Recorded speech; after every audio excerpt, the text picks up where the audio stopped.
I can't be canceled, there's no way that you can stop me. I'm fully independent, there's no label who can drop me. Y'all been starting rumors, let me help you with some. Yeah. He's a racist, he's a sexist, he's in love with Donald Trump. Y'all can't cancel me, my life is scandal free. There ain't no sponsors taking losses cause the brand is me. My hands are clean, my family and my fans agree. Y'all can't cancel me for facts because you're mad and weak. Go ahead and tell the world I'm ugly and racist. I braid my hair and I don't care about cultural appropriation. I moved to the ghetto, lived in the ghetto, there's no Caucasians. And still I loved every single one of my neighbors. How's a man say I'm clickbait if he gonna use this face to get clicks on his page? Y'all hypocrites are made. But I ain't tripping about these bullies, it ain't 6th grade. Go ahead and diss me trying to sell a couple mixtapes. I'm not afraid, take my face and my name, paste it on the front page. I'm already famous and you'll never change it by hating or claiming you'll take it away. My grind wicked, write my rhymes different. You could try to quantify defying limits as a dying gimmick and denying winning. This is pure fire, this ain't white privilege. I do what I want, get all the Gucci and Louis Vuitton out of my closet, out of my crib. I do not want it, that is for kids. That is for rappers who ask you to produce their beats for free, pretending online like they rich. I am not playing it safe, I said what I said, it is what it is. I don't care if you mad at me, okay? Go ahead and change the channel. Don't waste your time trying to cancel me. They love me cause they know that I'm it. Say what you want, I guess it is what it is. Haters can talk, but they can't cancel the kid. Go ahead and go on, try and say this is it. But I swear to God, you can't cancel the kid. Everybody knows my name, from local folks to global fame. I'm vocal about the social justice movements. I expose the fakes, turn rappers into ghosts and graves. Make no mistake, they bones will break. I'll throw them in the wolf enclosure, slowly turn and close the cage. Acres full of sheep, you know that I'm the only goat. I'm great, they spoke my name to mostly hate. I don't complain, I'm woke, I wait. A total focus soldier, wrote the art of war. Know every page, I'm numb to all the dumbness. Smoke tobacco laced with Novocaine. I won't behave, I stoke the flames. I'll choke their throats with golden chains. Use vocal cords are skipping ropes and jump till I am soaked in brains. From open plains to coastal waves to solar rays in open space. Can't find nobody doper unless you poke your veins and snort cocaine. Whoa, y'all can't cancel me. Just get mad that I'm the man until you smash the screen. Like whoa, I can handle heat. I walk through hell in open sandals drinking gasoline. Yeah, I could've been a star, could've had a mansion and a car and a Grammy album on the charts. I'm a savage, Randy with the bars. I don't rap about Xanax, goddammit, can't cancel facts. We need answers, championing trash to the masses actually massively damages, yeah. Keep trying to cancel me, yeah. I own the masters, so yeah. I make the beats, I write the songs, I own the cameras, yeah. I could've been famous, done my music down till it's basic. Get it on the hottest Spotify playlist, modify my catalog and go mainstream, yeah. I don't care if you mad at me, okay? Go ahead and change the channel. Don't waste your time trying to cancel me. They love me cause they know that I'm it. Say what you want, I guess it is what it is. Haters can talk, but they can't cancel the kid. Go ahead and go on, try and say this is it. But I swear to God, you can't cancel the kid. I feel like all these rappers lately on a mission. They starting drama, they don't really want no problems, so they talk in whispers. Don't even start, no competition, y'all are finished. They say they feeling froggy, but I bet none of these frogs gon' rib it. They think I'm soft, but I promise y'all that I'm solid like a rock inside a Teflon box and dipped in carbon fiber liquid. I'm not religious, but I walk with Christians. If Jesus died for all my sins, he'd need 1,000,000 crosses tall as buildings. Y'all can't cancel me. I'm a god and you're the devil, stop attacking me. Like whoa, nails in my hands and feet. Y'all some snakes, I don't need fruit from that apple tree. I ain't doing features or buying beats. I'm a wolf, I don't lie with sheep. I am what I am, and I can't hide my teeth. Way too many rumors, I'm like, who said it? Never met him, if he dissed me, probably about to drop a new record. I do what I want, don't matter if I get approval or not. Y'all ain't gonna cyberbully me or try to push on me until I'm becoming some dude who I'm not. Head full of ludicrous thoughts, producing the songs. My music is truth and you brutally shocked. I'm shooting my shot, I'm Biggie, I'm shady, I'm new school Pac. Go ahead and call me a piece of garbage, make a starving artist your primary target. I'm the largest monster in the farthest darkness, and my claws are sharp and I'm an army sergeant. If people wanna hate, then I'm grateful. It's only gonna make what I say less painful. Look at my face, embrace, I'm unstable. I ain't gonna break or shake or feel shameful. I don't care if you mad at me, okay? Go ahead and change the channel. Don't waste your time trying to cancel me. what you want, I guess it is what it is. Haters can talk, but they can't cancel the kid. Go ahead and go on, try and say this is it, but I swear to God, you can't cancel the kid.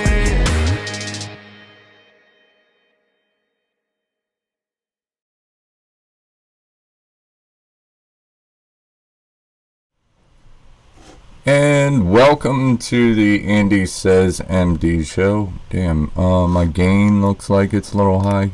Can everybody hear me? Is it too much right now? It sounds really loud in my headphones. Look at the mixer here. Maybe I'll just back up a little bit. Alright, so we're going to have John McGreevy on tonight. Dr. John running for U.S. Senate. Damn, this gain is killing me. I'm going to back this off a little bit.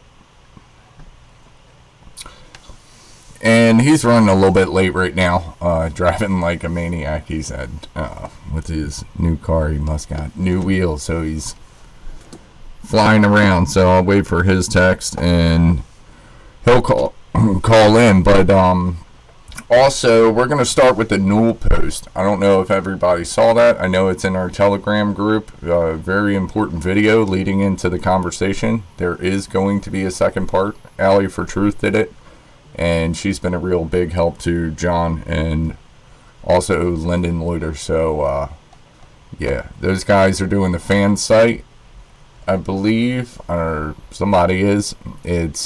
I'll put it in the chat right now. John here to help.info. You can look up all his threads on Twitter, all the information, talk about January 6th. Got my Shadowgate signed by Millie. Poster back there, so yeah, it was pretty cool. $20. Order from millennialmillie.com. And alright. So, yeah, without further ado, I'm going to throw on this Newell Post. It's about 25 minutes, so we can all check it out.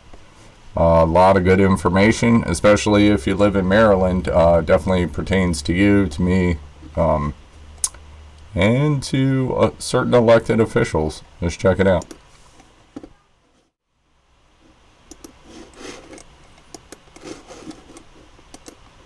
As the insanity happening around us seems to pick up speed on the daily, it can be difficult sometimes to focus on one crime at a time, to concentrate on any single news story.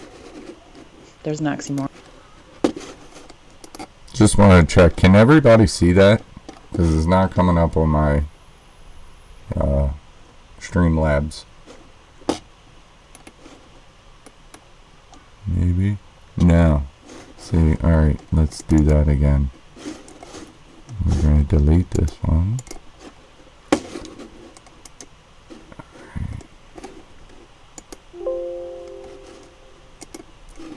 And add it back again.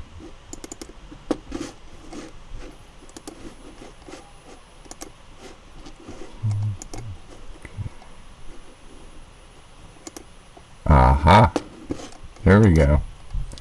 Alright, everybody can see that now, right? I'm going to mute myself and play this.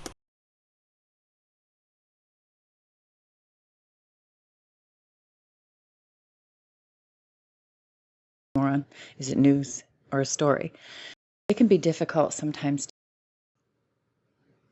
As the insanity happening around us seems to pick up speed on the daily, it can be difficult sometimes to focus on one crime at a time, to concentrate on any single news story.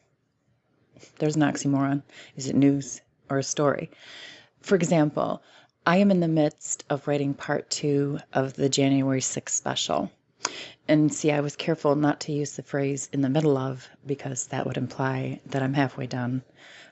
It's just a lot of information. It's a big old bloated boatload of connections and a crap ton of work, honestly. So I'm in the midst.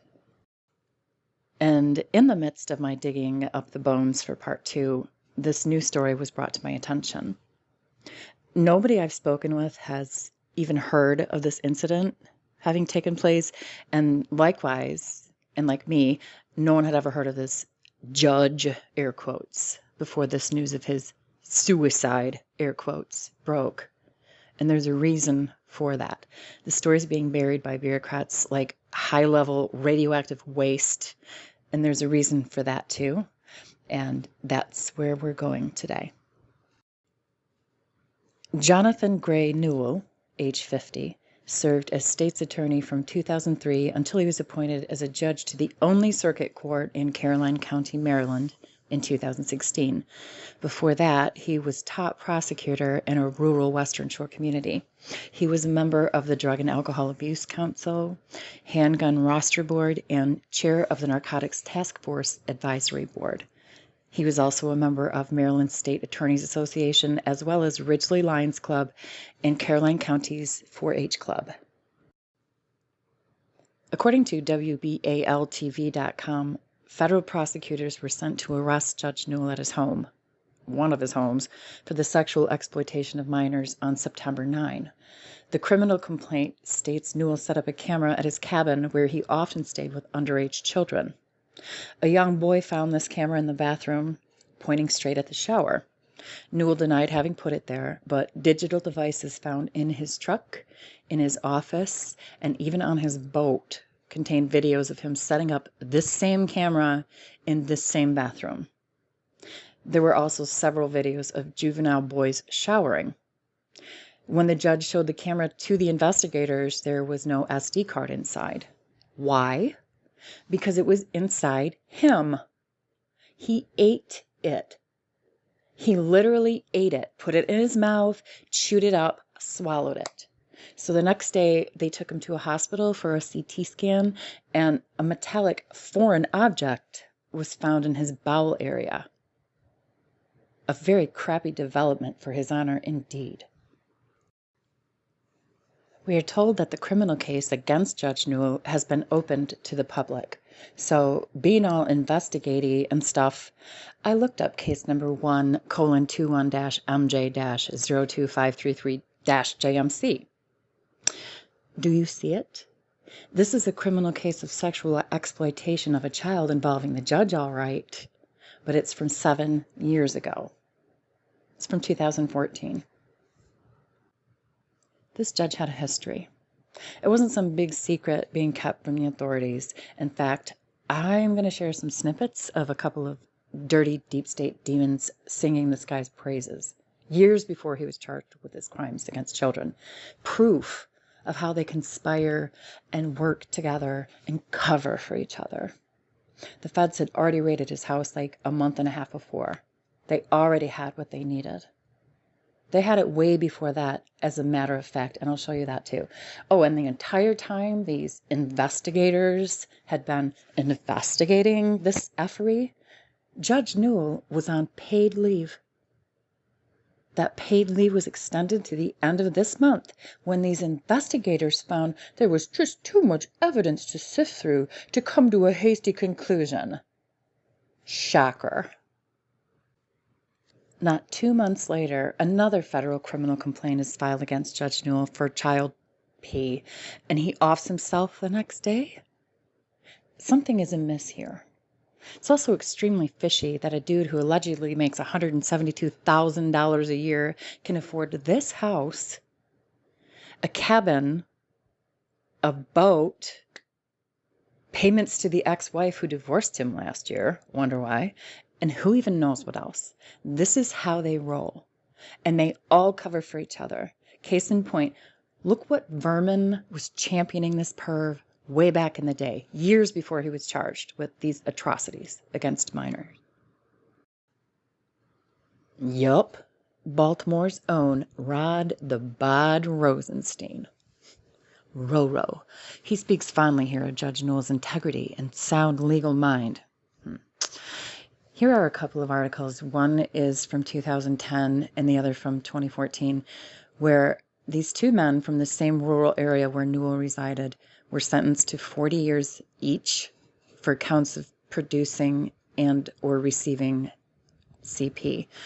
And you'll see highlighted in yellow that in each case, both Rod and Judge Newell announced these guilty pleas. And talk about mockery. Check out this quote from Judge Perv himself.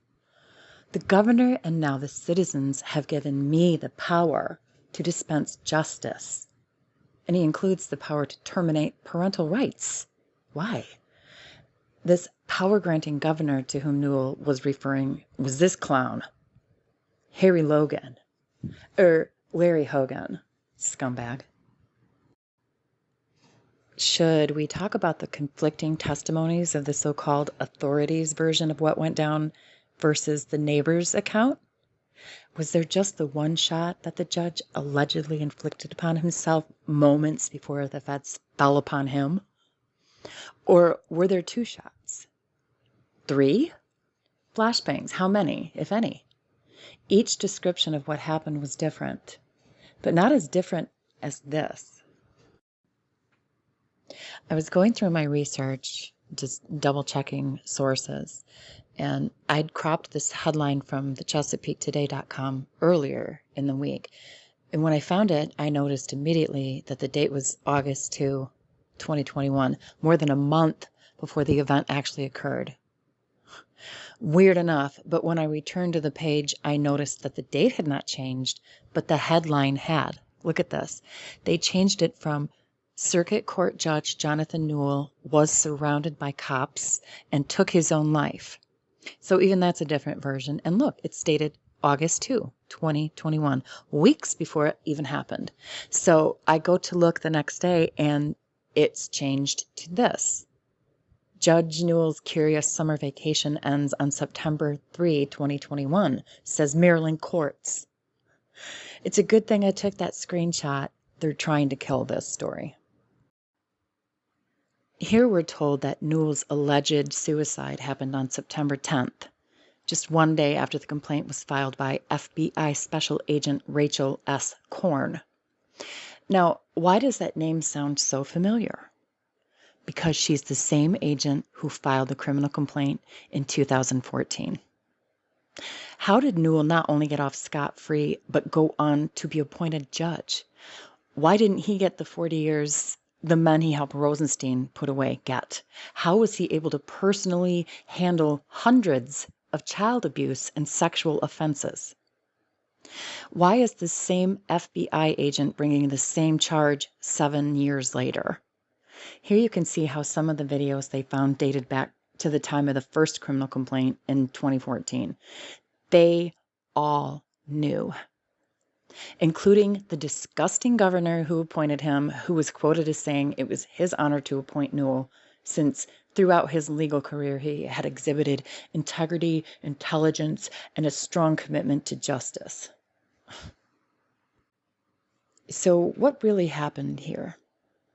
Could it be possible that among the judge's tapes, it was discovered he was harboring an insurance policy? You know, along the lines of Hunter's laptop? Did this judge have records of dirty deals, payoffs, and worse? We know what they do to those who rat them out. The judge's time was up. He was busted. Was he ready to expose other politicians?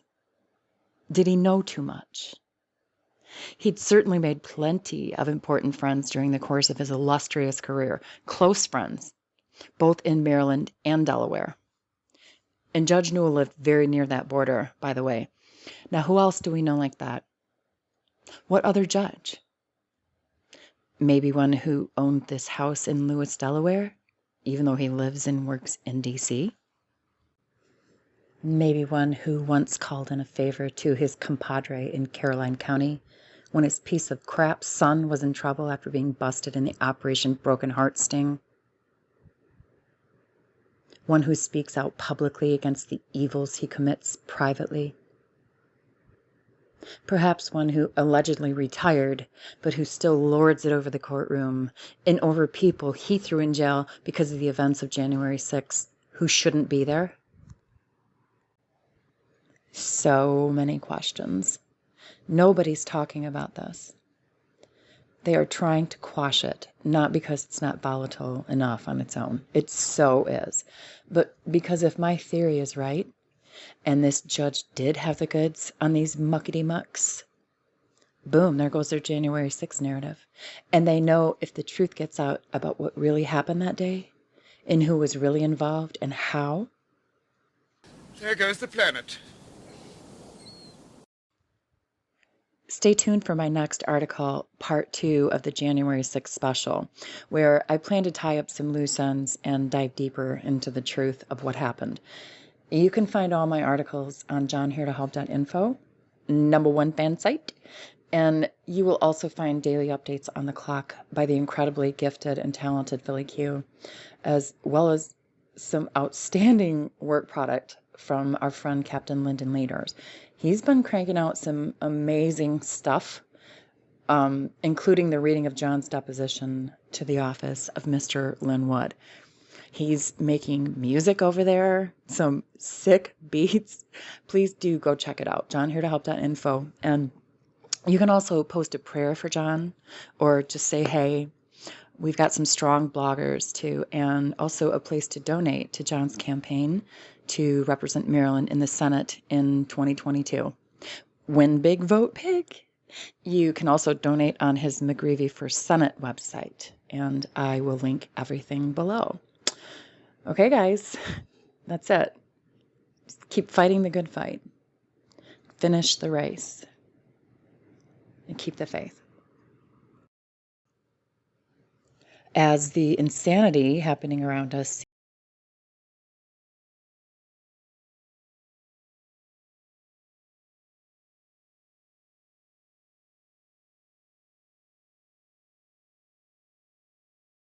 Self-muted. Okay, that's better. I'm not muted anymore.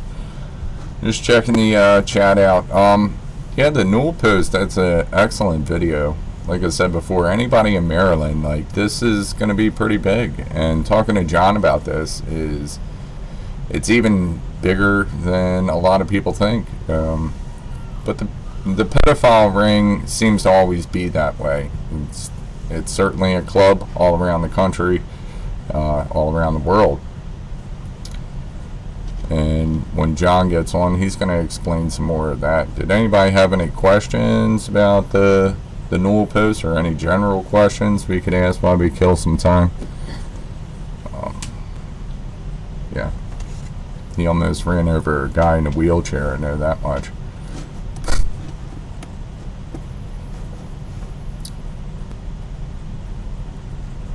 Yeah, Stevie, yeah, there were tapes in the house.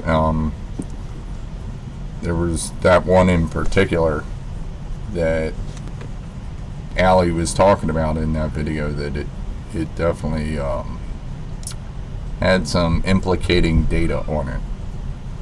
You know, who actually got it, that's the interesting thing. We know the FBI did, but let's see, John said it implicated stuff with Sullivan and Hunter Biden, because Sullivan had that house up in Delaware, and, well, who else is up in Delaware? More reasons why John and Tori need to talk. Oh, does she? That's pretty interesting.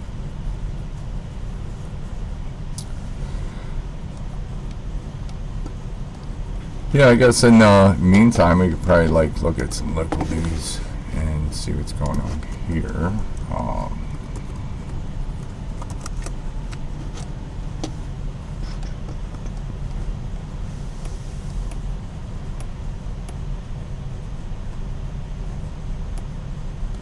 We should just look at the stuff within our Telegram. I mean, it's crazy, especially with the money from the federal government with the stipulations it's going to pay for masks.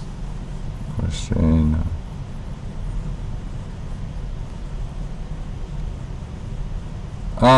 Yeah, for the lockdown thing, yeah, that's definitely, it's basically, from what I've heard, it's sitting on Larry's desk, and he's just waiting for the go to do another lockdown. That's definitely going to rub some feathers the wrong way. Let's see if... He said a couple more minutes. Alright, well,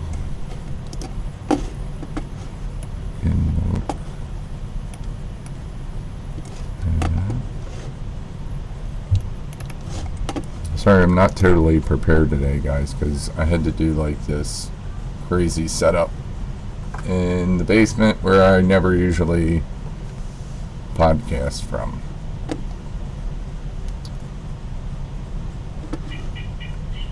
Yeah, so.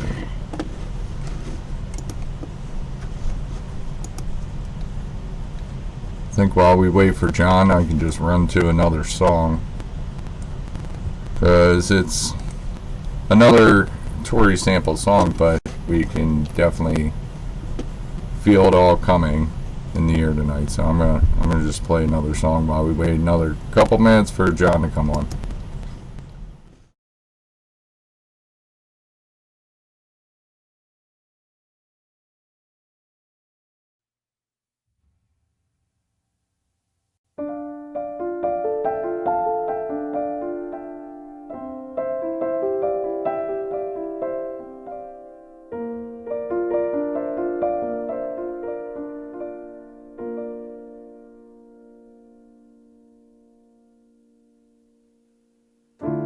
I can feel it coming in the air tonight.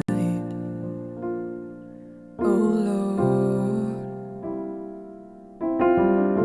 and I've been waiting for this moment for all of my life. Oh Lord, can you feel it coming in the air tonight? Oh Lord, oh Lord, oh Lord. Well, if you told me you were drowning, I would not lend a hand. I've seen your face before, my friend, and I don't know if you know who I am, but I was there and I saw what you did. Saw it with my own two eyes. So you can wipe off that grin. I know where you've been. It's all been a pack of lies, and I can feel it coming in the air tonight. Oh Lord, and I've been waiting for this moment for all of my life. Oh Lord, can you feel it coming in the air tonight? Oh Lord, and I've been waiting for this moment for all of my life. Oh Lord, oh Lord,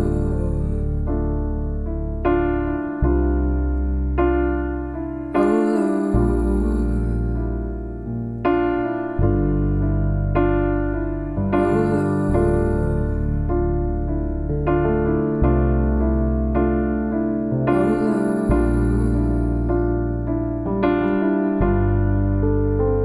Well,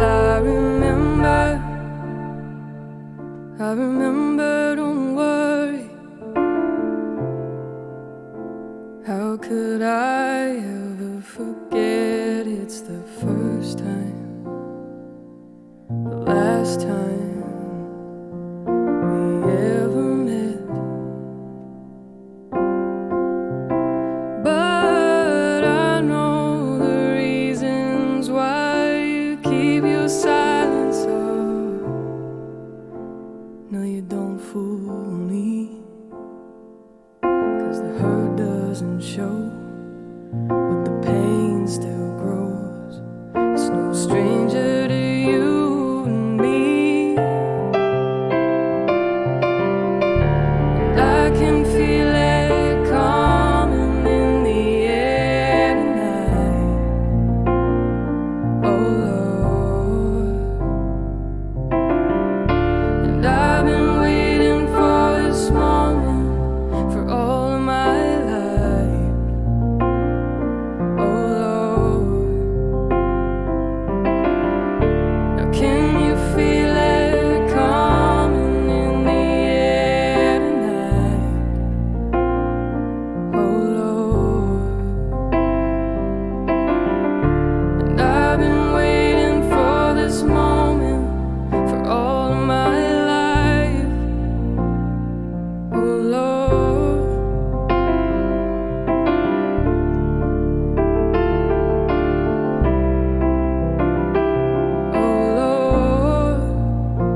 And we're back, and still no John.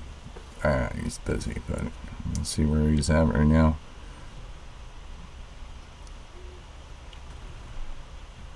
Let's see if we can find his post, or was it Garrett's post and Lynn Wood's post today on Gab.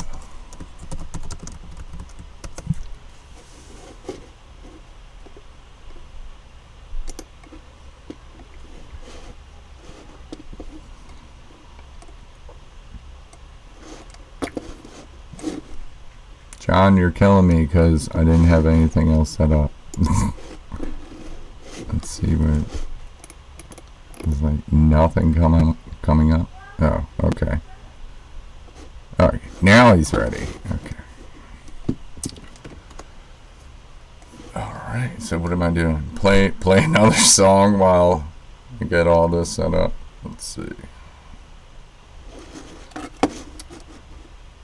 Might as well. Sorry for the lackluster show to begin with today. Gonna run one more song.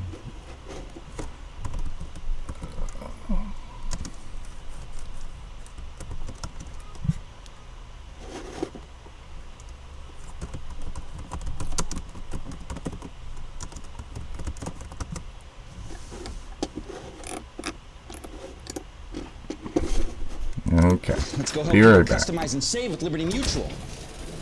Okay, who sat at my desk? Who are you? You look vaguely.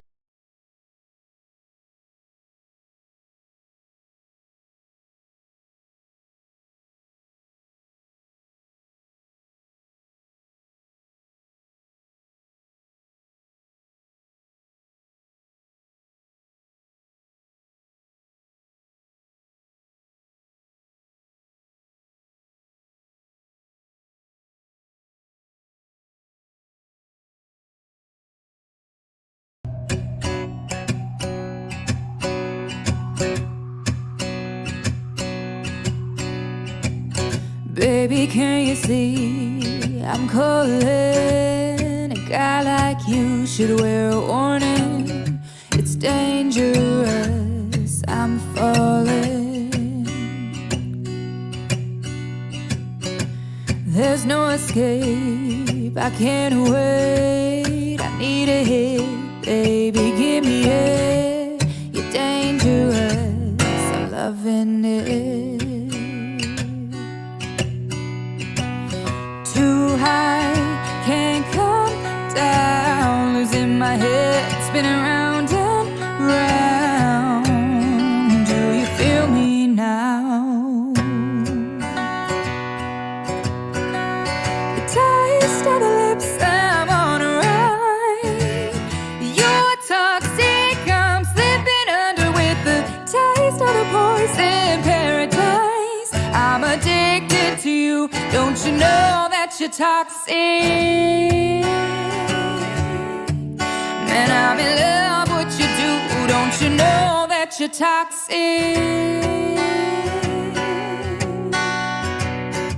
It's getting late to give you up. I took a sip from my devil's cup. Slowly, it's taking over me. Too high, can't come down. Losing my head, spinning round and round. Do you feel me now? The taste of the lips, I'm on a ride.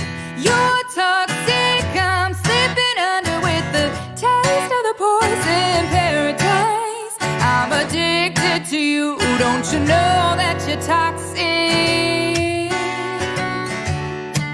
And I'm in love with what you do, don't you know that you're toxic? And I love what you do, don't you know that you're toxic?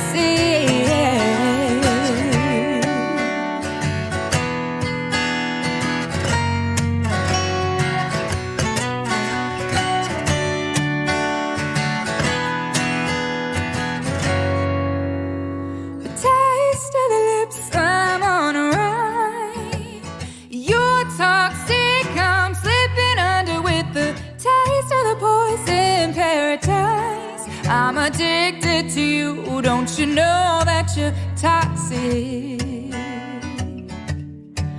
Man, I'm in love with what you do, don't you know that you're toxic? Intoxicate me now with your loving now. I think I'm ready now, I think I'm ready now. Intoxicate me now with your loving now. I think I'm ready now, I think I'm ready now. Intoxicate me now, I think I'm ready now, I think I'm ready now.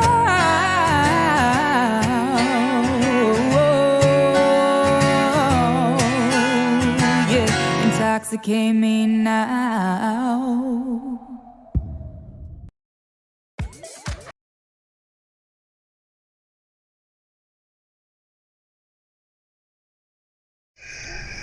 All right, everybody, welcome back. I mean, you've been here the whole time for 38 minutes, and welcome back to the AndySaysMD show. We have Dr. Jonathan McGreevy for U.S. Senate on the phone right now, and he's going to talk about the Newell Post. And let's do a little sound check first, John. Make sure everybody can hear you.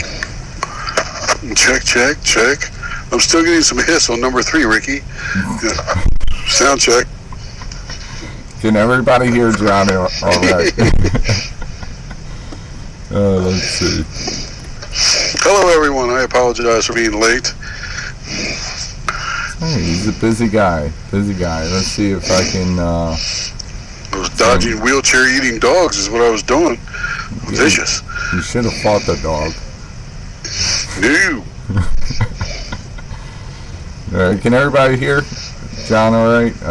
Just let me know in the chat before. Okay. So, all right. Yes, everybody can hear you. So, we can continue. I don't know how you want to start. Everybody on here knows who you are, but maybe a little brief introduction about yourself, what you're doing in Maryland, and how all that ties in.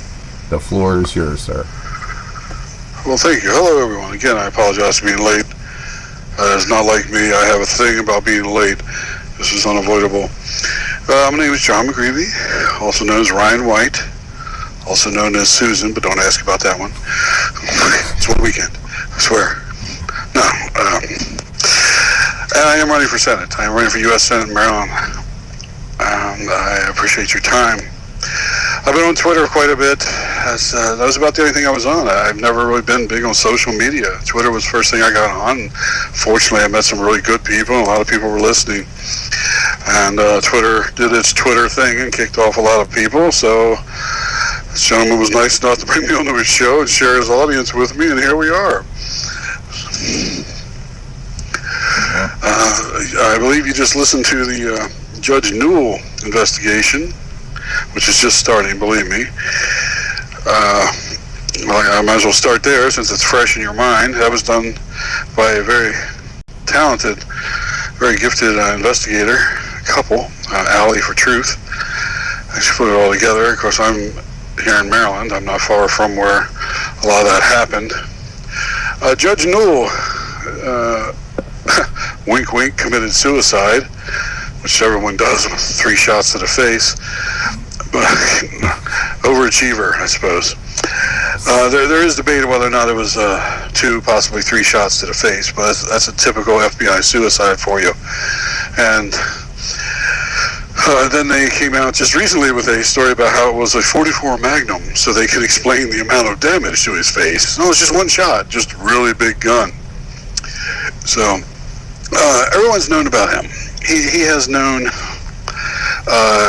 He's well known. The whole area down there is well known. The little fishing and shooting campground that you heard about on the video, that was basically their private rape camp.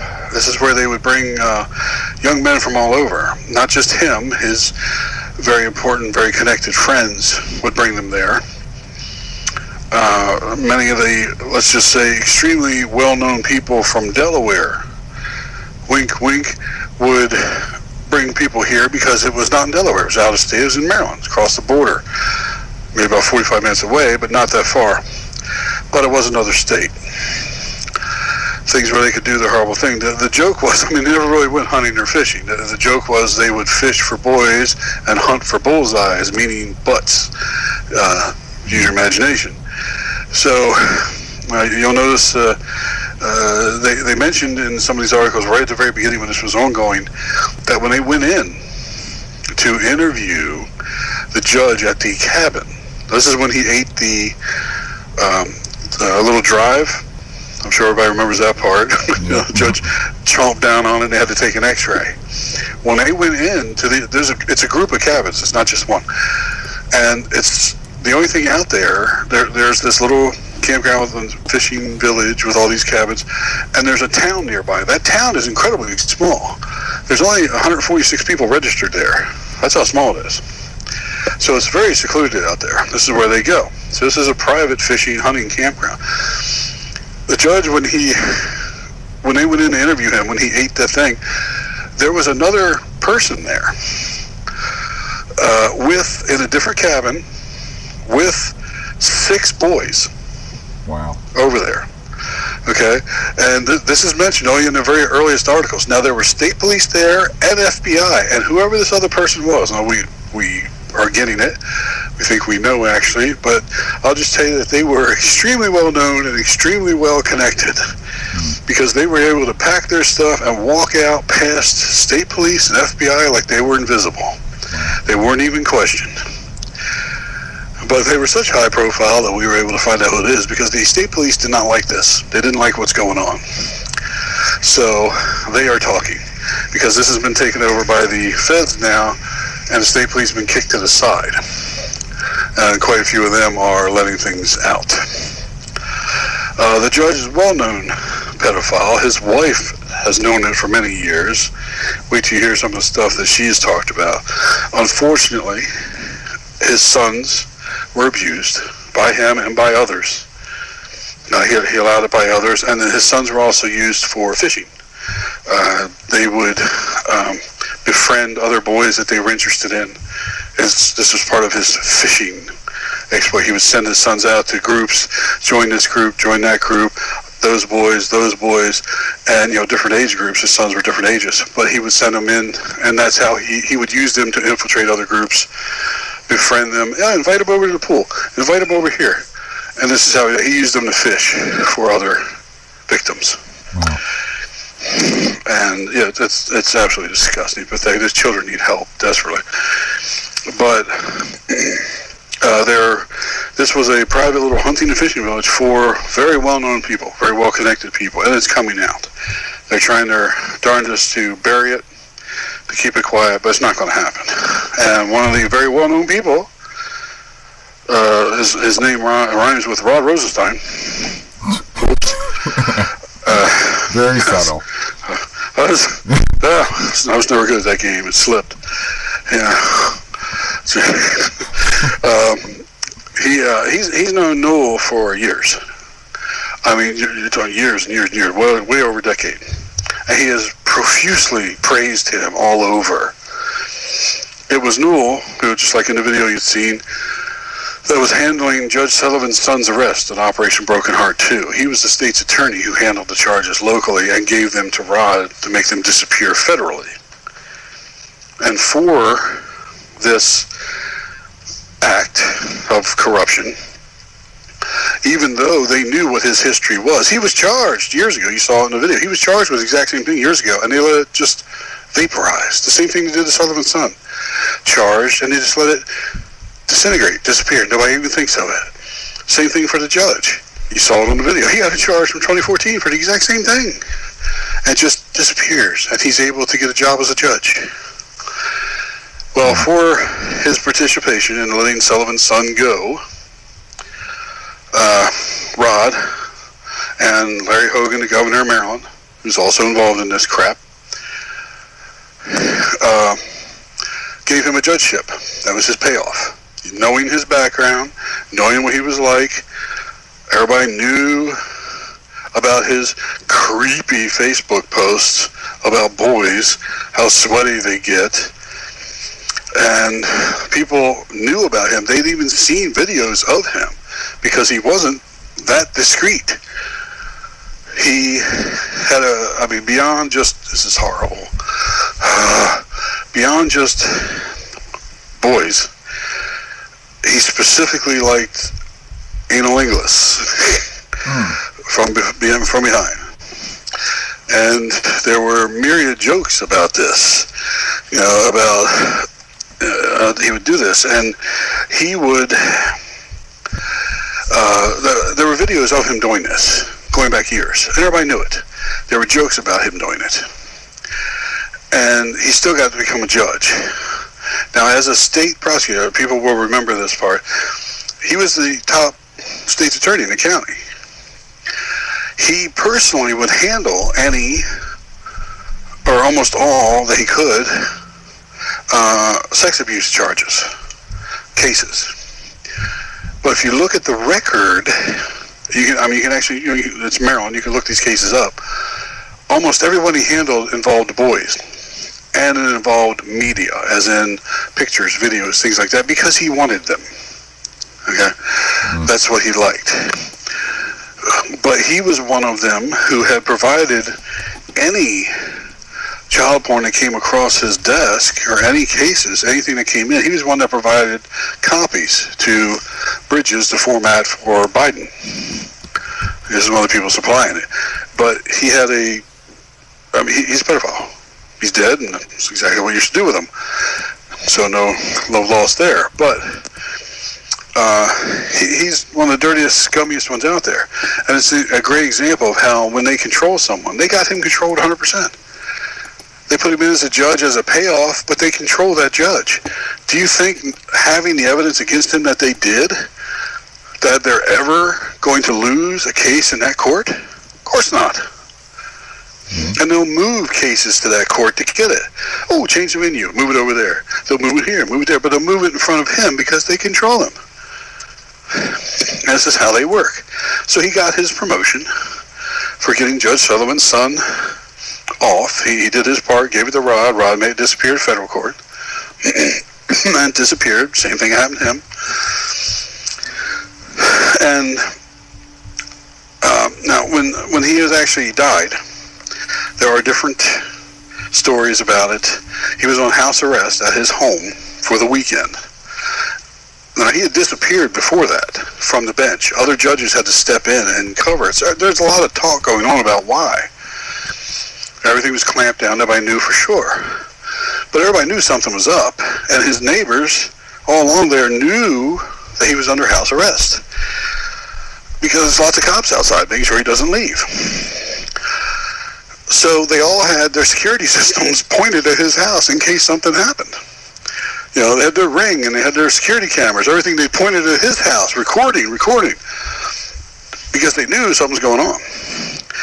Now he's on house arrest, and there's several cop cars outside making sure he doesn't leave. From the interview they had where he ate the little drive, the card, and from what they found in the truck, they were able to get a search warrant for his office, his judge's office, which is not easy to get, I'm sure. You have to have quite a bit, but what was on those tapes was horrendous and plenty. They go into his office, and they find his insurance policy. And his insurance policy was all the people who had visited those cabins. There wasn't a camera in just one cabin. They're making it sound like, he put up one camera in the bathroom looking at the shower. No, the cabins were wired. He put them up there. Partly in the beginning because he didn't know which cabin was going to be his. But then as they settled in and actually took the whole area over, he actually had a bedroom in one of the cabins that he used permanently. But the cabins were wired. And there are recordings of other very prominent people. I've mentioned this in the past. That, was his insurance policy. When the FBI went in and got this on Saturday, between Saturday and Sunday, when they actually viewed all of this and saw who was on there, they started clamping down and decided he had to go. He had to die. He could not go to court. He could not testify. He could not put any of this on the record.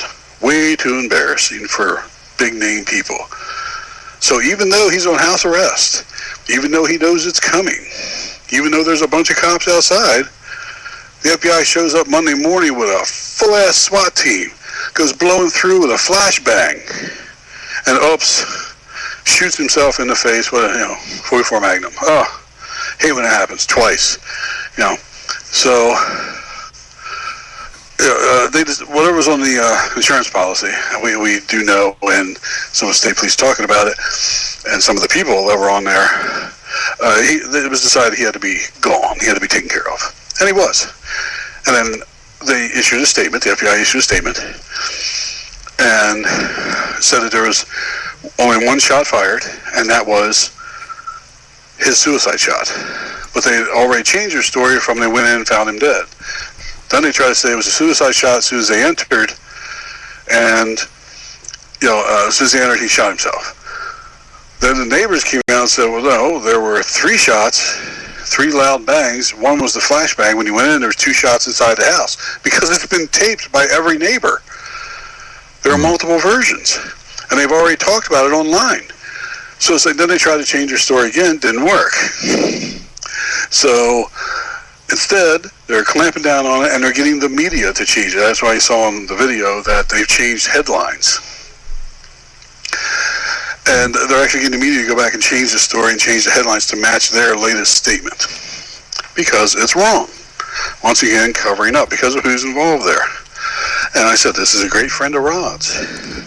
These are the people that I've talked about who plant child porn on your computer and have no problem prosecuting. These are the judges who will sit there knowing that child porn was planted on your computer. It's fake, but they'll prosecute you and send you to prison for it anyway, because it suits their agenda.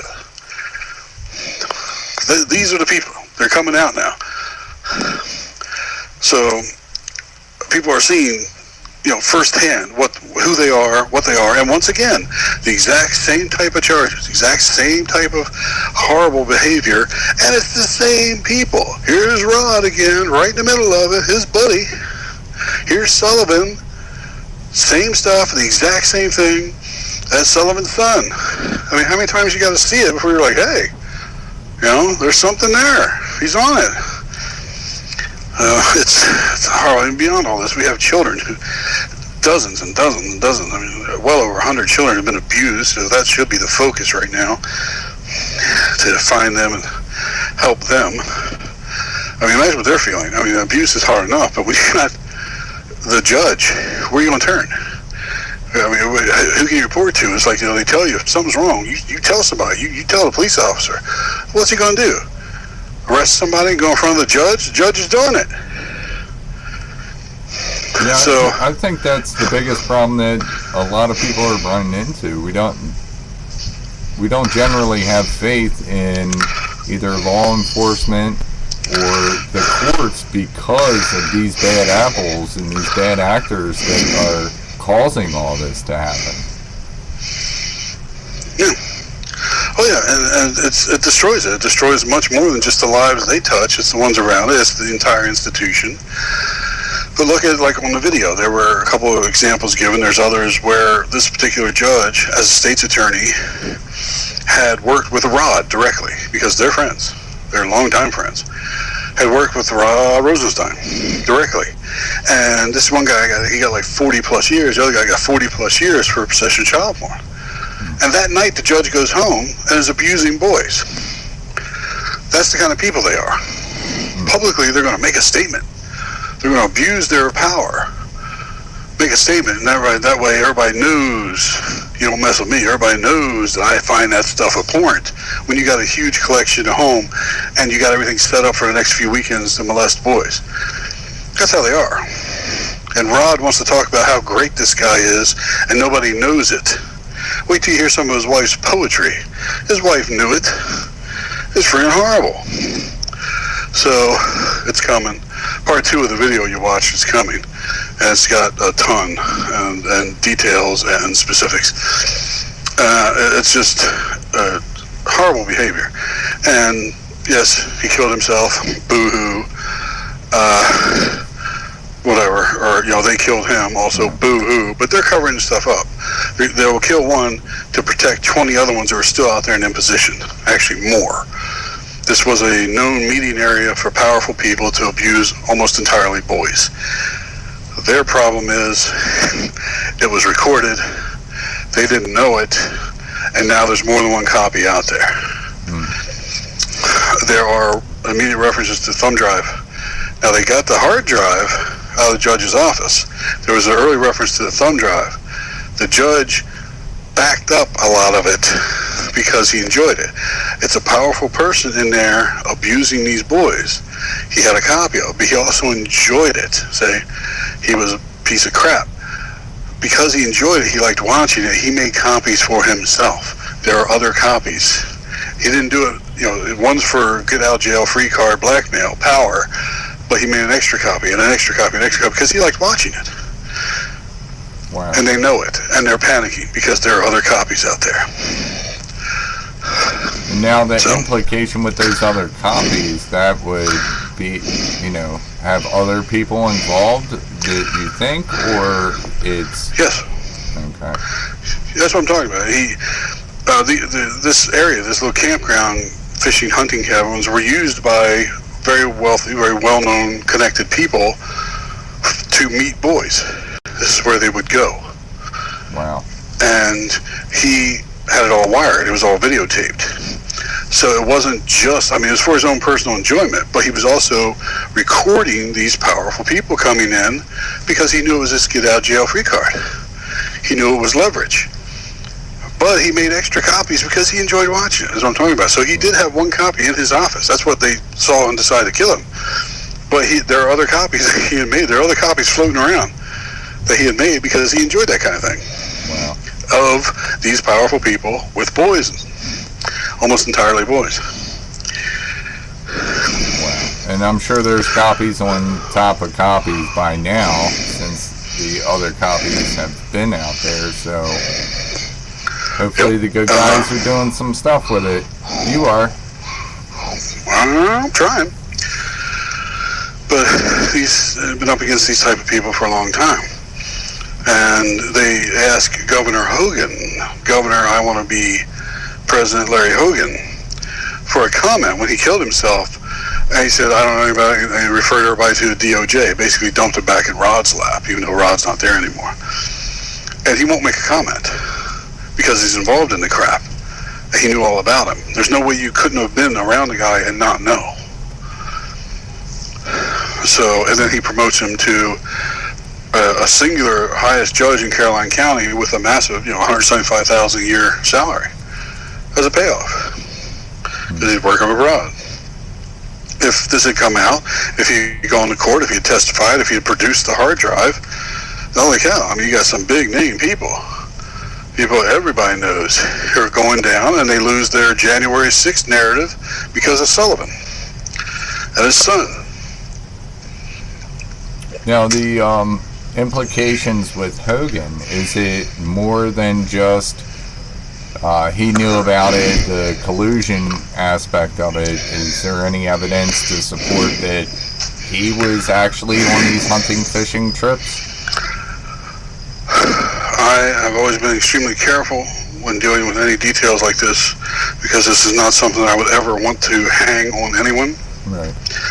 If they're not involved. We know that he knew Judge Newell. We know that he promoted him. We knew that I absolutely know that he was aware of what kind of piece of crap he was. We are gathering the evidence for it, but without saying anything further, I can tell you that the governor was a frequent visitor to this particular hunting and fishing village. Well, I can't say I'm surprised. You can just go by the record of the state of corruption that he's been involved in, and his acts as governor. It could only be assumed at this point. That's why I had the question.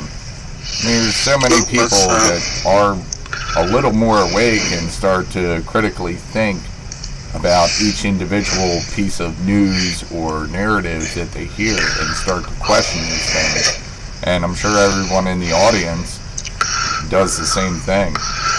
Sure. Well, you have to. Critical thinking, you weigh it over in your own mind. Of course you do. And it's the same corrupt people. There's Rod, there's Governor, and then there's Rod, which goes right back to the Dirty Trick Squad, which leads me into the other people. Same group again, same stuff. Dirty Trick Squad, there's Sean Bridges, the computer expert, the e-commerce Bitcoin expert, the guy who breaks into your computers, the one who put the child porn on Cheryl Atkinson's husband's computer to get control. The exact same people, the exact same thing. Again, just another case of it. And then you have, once again, Dirty Trick Squad. You got Rosati, DEA agent Joseph Rosati, one of the two and the main antagonist who tortured me. Dirty DEA agent. I'd like to talk about him for a few minutes. Yeah, I know it's hard to bring up that guy for many different reasons, but thank you so much for doing this. Everybody in the chat saying how much they love you and pray for you and your family. Thank you very much. Thank you. It makes a huge difference knowing that the people understand and you're out there, because we're not facing these people alone anymore. Let's talk about him. I'll describe his personality. There you go. That's his personality. I hope I spelled that right. But he's a piece of garbage. He is a ballless coward who hides behind his badge. Now, he is involved in so much, but there are two specific instances that I'm going to be putting paperwork into the court on about him. One is the Cheryl Atkinson case, because of his threats recently. Any testimony that I would give in the Cheryl Atkinson case about the Dirty Trick Squad, Bridges, Lee's Rosati, he is concerned about that. And there's a reason for that. Because he's corrupt and he doesn't want it out. This is one reason for the threats. One part of a diagram was posted online from an entirely different state. He immediately thought it was me because my name was the only one missing. He immediately attributed it to me and started horrible threats and even left recorded messages. And we have those. And at first he denied them. And many people have heard them. Linwood and Garrett Ziegler have posted them today, again, in full. If you want to listen to them on Telegram, they're there. And this is the person who fabricated charges against me before, fabricated evidence, planted evidence, destroyed exculpatory evidence, stole massive amounts of money and property, and not just from me, from many others. He thinks he's very clever. He's not. His IQ is on a par with his morals, very low. He hides behind his badge. If he didn't have the authority, he'd probably be, out of work bum or something, which is basically what he is.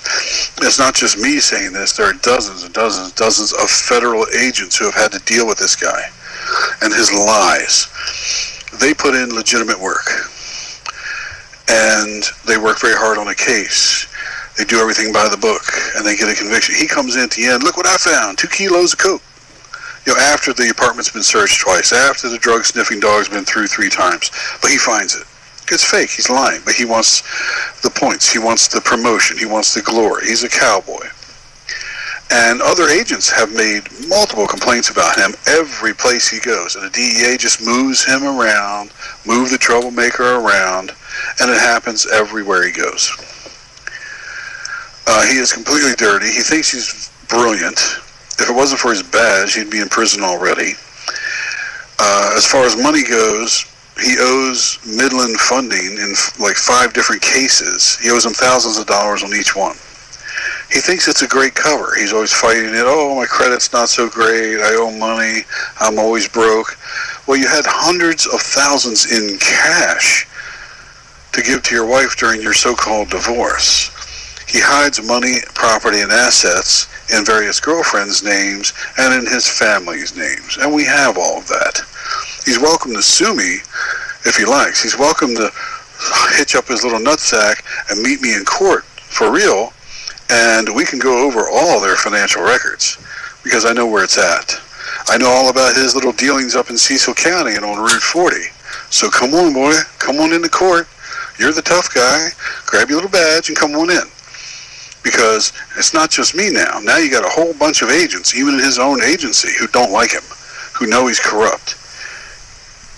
one of the people who hate a corrupt cop more than anyone is a real, legitimate police officer, because it makes all of them look bad.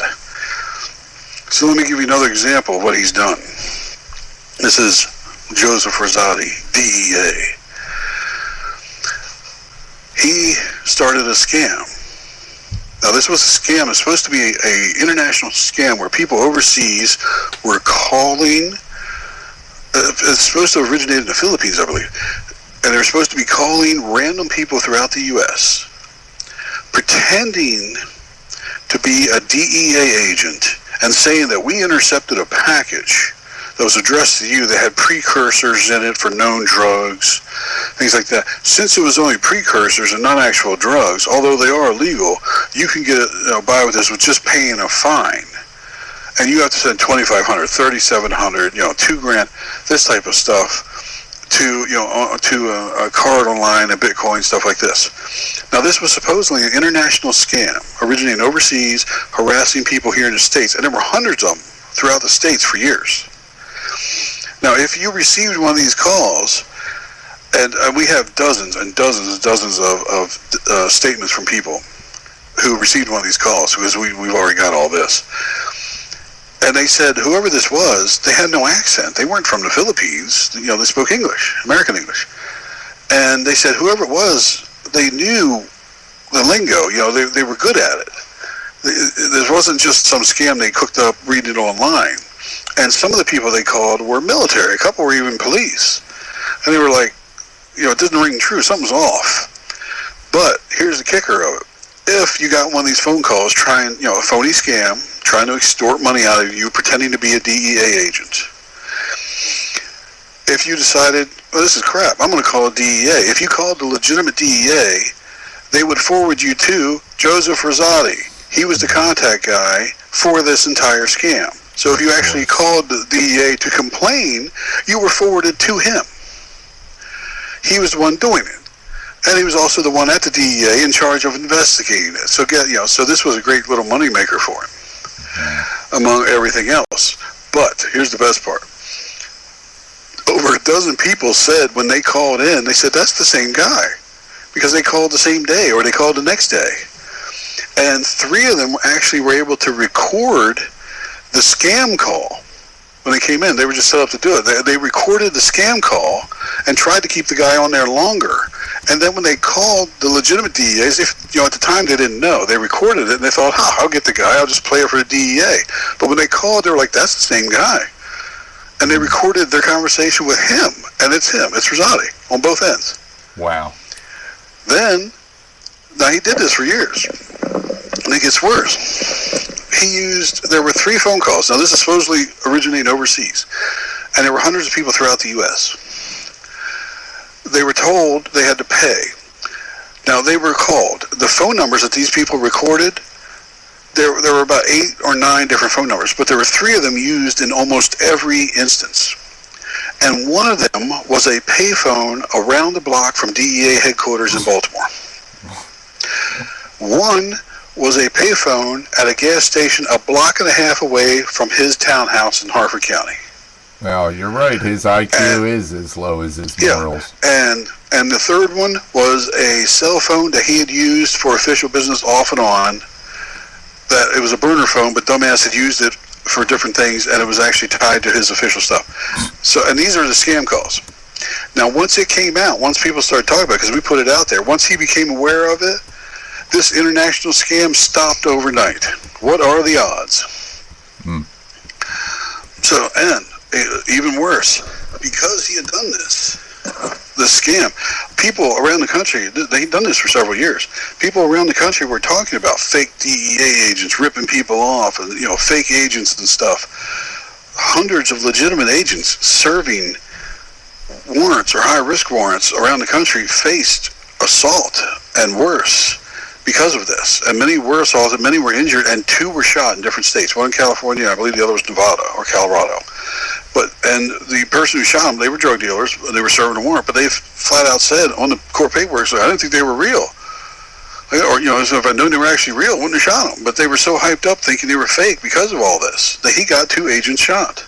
Wow. And destroyed credibility of his agency, which is low anyway.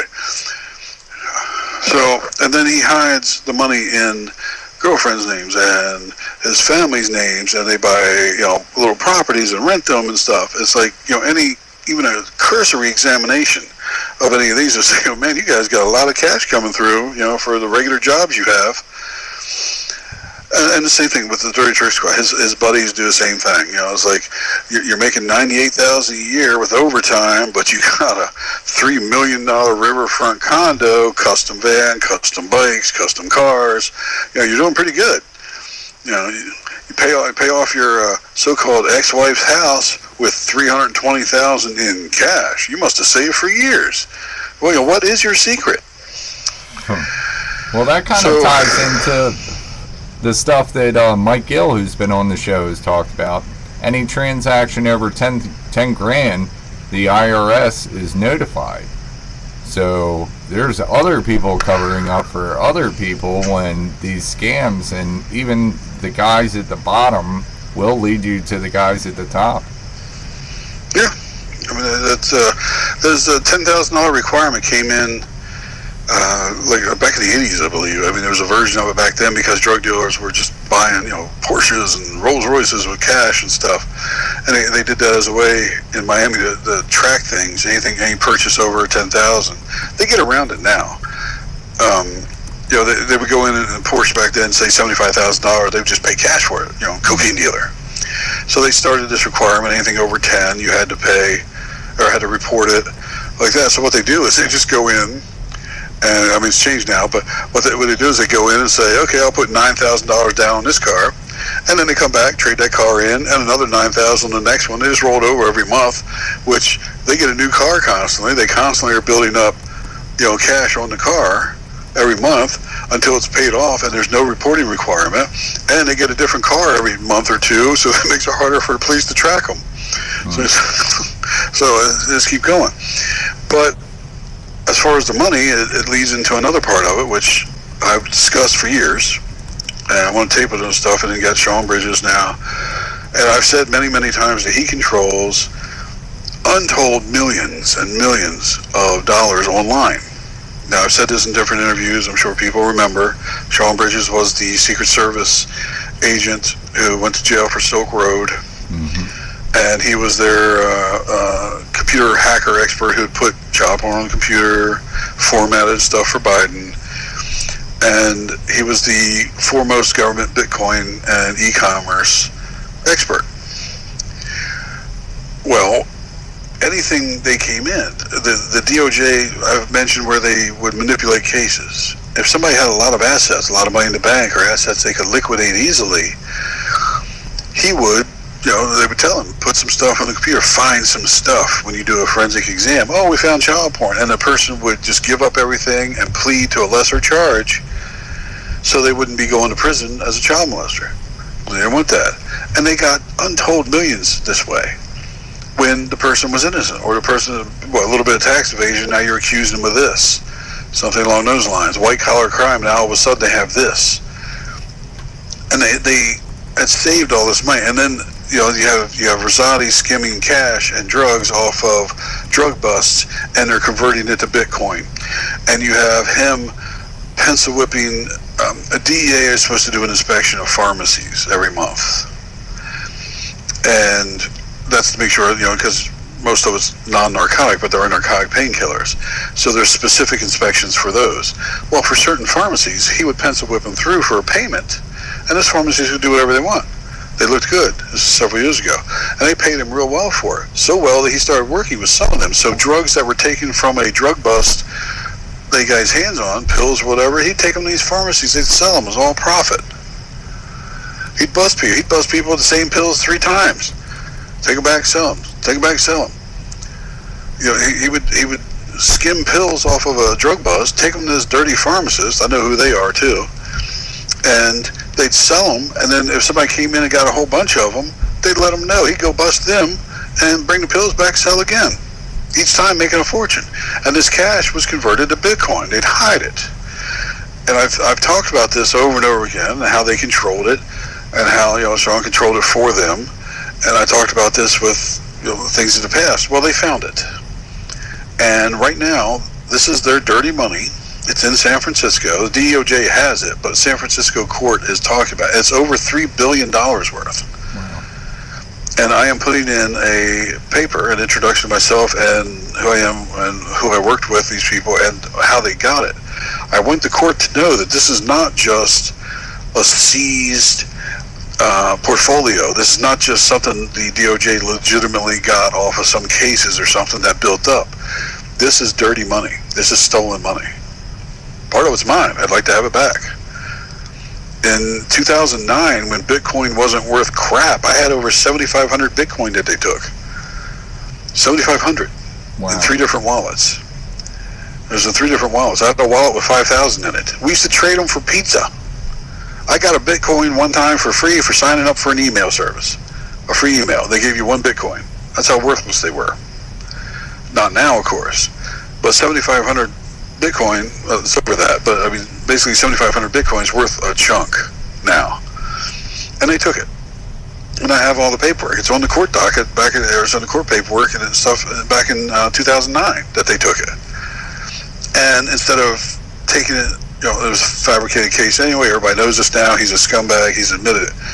But when they took it, they didn't turn it into legit DOJ. They turned it into Rod. They turned it into Sean.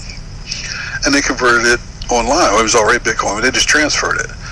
So this account where all this dirty money is flowing into it, it's in the DOJ's power. It's within their scope, so nobody can touch it. Nobody can investigate it. Nobody can even ask about it.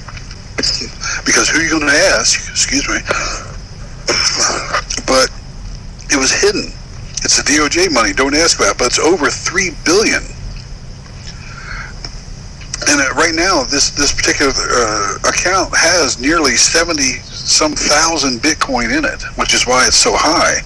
But it's also got cash. And this is cash skimmed from the ATF, from dirty ATF agents, from the DEA. Everything converted into this. This was their money laundering. This is what I've talked about. And they finally found it. It's now known. So I'm putting in paperwork to this court in San Francisco who is dealing with this. The judge just ruled just a few days ago that this account has to be linked to the 2015-16 Silk Road case with Sean Bridges and Dirty Trick Squad. He just ruled this because it is connected. And this is stuff that they had stolen and accumulated and fabricated charges and planted child porn to take your assets. And this is what they've done. This is where it is. This is their dirty money stash. This is their motive for torturing people, for killing people. $3 billion. That's a lot of motive. And they now have it. They found it now. And I am going to introduce myself to this judge, let them know what it is, that this is not legitimately acquired DOJ property. This is their stolen retirement accounts. This is dirty money, every bit of it. That's why it was hidden. And the DOJ doesn't just get to act like, oh, well, we have it, we'll do something with it, we'll pay ourselves some more bonuses. No. This is stolen money. You ruined people's lives. You threatened them. You manipulated them. You planted evidence and pretended like everything was fine. And that's how you got it. For years. This is their nest egg. And this is why Sean stayed quiet. Sean went to prison 6 years. And he didn't say a word because he had $3 billion waiting for him. Now, would you go to prison for 6 years if you got $3 billion waiting for you afterwards? A lot of people would. But see, the problem is with Sean Bridges, he knew about this. And he was the last one to access this particular ginormous account in 2015, right before he went into custody. And then he accessed it again just recently when he got out. So they know it's him, but that also is a violation of his plea agreement. When you do a plea agreement, you have to tell them everything. If you withhold anything at all, even if you've done the time, it violates your plea agreement and you're facing the full amount, which for him is like 42 years. Wow. And he definitely withheld every this. bit of it. Yeah, he's ruined lives. Now, in Miss Atkinson's case, I do not work with Cheryl Atkinson. I'll tell her by wire right now. I had somebody on Twitter say, can you help her? It sounds like, what you're talking about. I didn't know about her case, so I researched it. I was like, oh yeah, I know what that is. And I never dealt with her other than on the other side of stuff with the DOJ. It's like, I knew from that side who she was, but I don't know her personally because I knew what they were doing to her. So I was like, all right, be happy to help. Well, I went to them and I was like, I can help. Never asked for anything. They had a reward up, which doesn't exist actually. They put up a $50,000 reward. It doesn't exist, but I never asked for any of it. I have a document. They've even said this. I never asked for a penny. But then they started getting very nasty. She didn't want to help everyone. She wants to help just herself. This is all about her. She wants to get she wants to be the biggest victim in the world, and that way she can get a book deal and another TV show and all this stuff. And I showed them everything and showed them, it's like, your family was a victim as well, especially your husband, because it was Bridges who planted the stuff on there, went back and later removed it, but it left remnants, and that's what they found. And I explained to him how it was done, when, I gave him the dates, all that stuff. And I even gave him the portals that he used to go through, because one of them was the post office. But, so they verified all that. And then they got nasty about everything else, and it was all about her, and I didn't want that, because it wasn't. I was a victim myself, and she wasn't just going to take everything and screw me, but she didn't care about shutting down or screwing any of the other people, hundreds of them. Hundreds, because it was all about her. And then beyond that, she absolutely hates Trump, absolutely hates President Trump, and her lawyers, her little legal team, are absolutely nasty anti-Trumpers. And you're welcome to go look on her lawyer. They're on Twitter. Her law firm, her friends, and their actual official law firms on Twitter. Look it up. Look at the comments they put up there about Trump. Horrible, and that's public on their law firm website. So I stopped dealing with them. I said, you're not going to dump all over my country and all over Trump, and I'm not going to deal with you like that. So then they tried to sue me, because they're like, if they can get a judgment, then they can get the judge to force me to turn over everything. Good luck with that. And it's not going to happen. So that's why I stopped dealing with them.